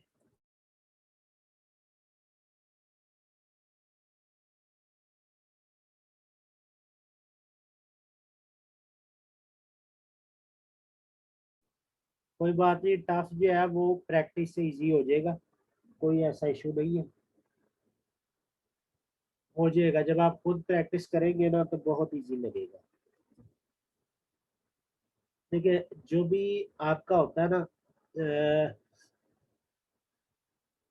कंसीलमेंट लेवल जो है ना इंसान का, वो नंबर ऑफ ट्राइज पर डिपेंड कर रहा होता है। कुछ लोगों का कंसीलमेंट लेवल ये होता है कि फर्स्ट ट्राई में पिक कर जाते हैं। कुछ लोगों का कंसीलमेंट लेवल सेकंड ट्राई वाला होता है। कुछ लोगों का कंसीलमेंट लेवल थर्ड का होता है। अच्छा, अब होता ये है कि हम बहैसियत इंसान, हमारी नेचर ये है कि हम एक बार ट्राई करके उस चीज़ से उकता जाते हैं, और जबकि वो आपका 1 2 या 3 ट्राइज दूर होता है कि वो आपको समझ आ जाए। और हमने क्या करना होता है, हमने 1 2 ट्राइज करने के बाद उकता जाना होता है। तो जो लोग उकताहट का शिकार नहीं होते, कंसिस्टेंसी रखते हैं अपने यानी प्रैक्टिस में, अपने लर्निंग प्रोसेस में, तो वो किसी न किसी नंबर ऑफ ट्राई के ऊपर जाकर लाजमी लर्न कर जाते हैं। ऐसा नहीं होता कि आप लोगों को कोई चीज़ इतनी मुश्किल लगे कि आप उसको बार बार ट्राई करने के बाद भी अंडरस्टैंड ना कर पाए। इसका बेहतर तरीका ये होता है कि लेक्चर को रिवाइंड करें, दोबारा प्रैक्टिस करें, लेक्चर को रिवाइंड करें, दोबारा प्रैक्टिस करें। मेरे ख्याल में हार्डली आप 2 से 3 बार भी करेंगे ना, तो पूरी की पूरी डक बन के आपके सामने आ जाएगी और आपने अपने हाथ से बनाई है। क्लियर है जी?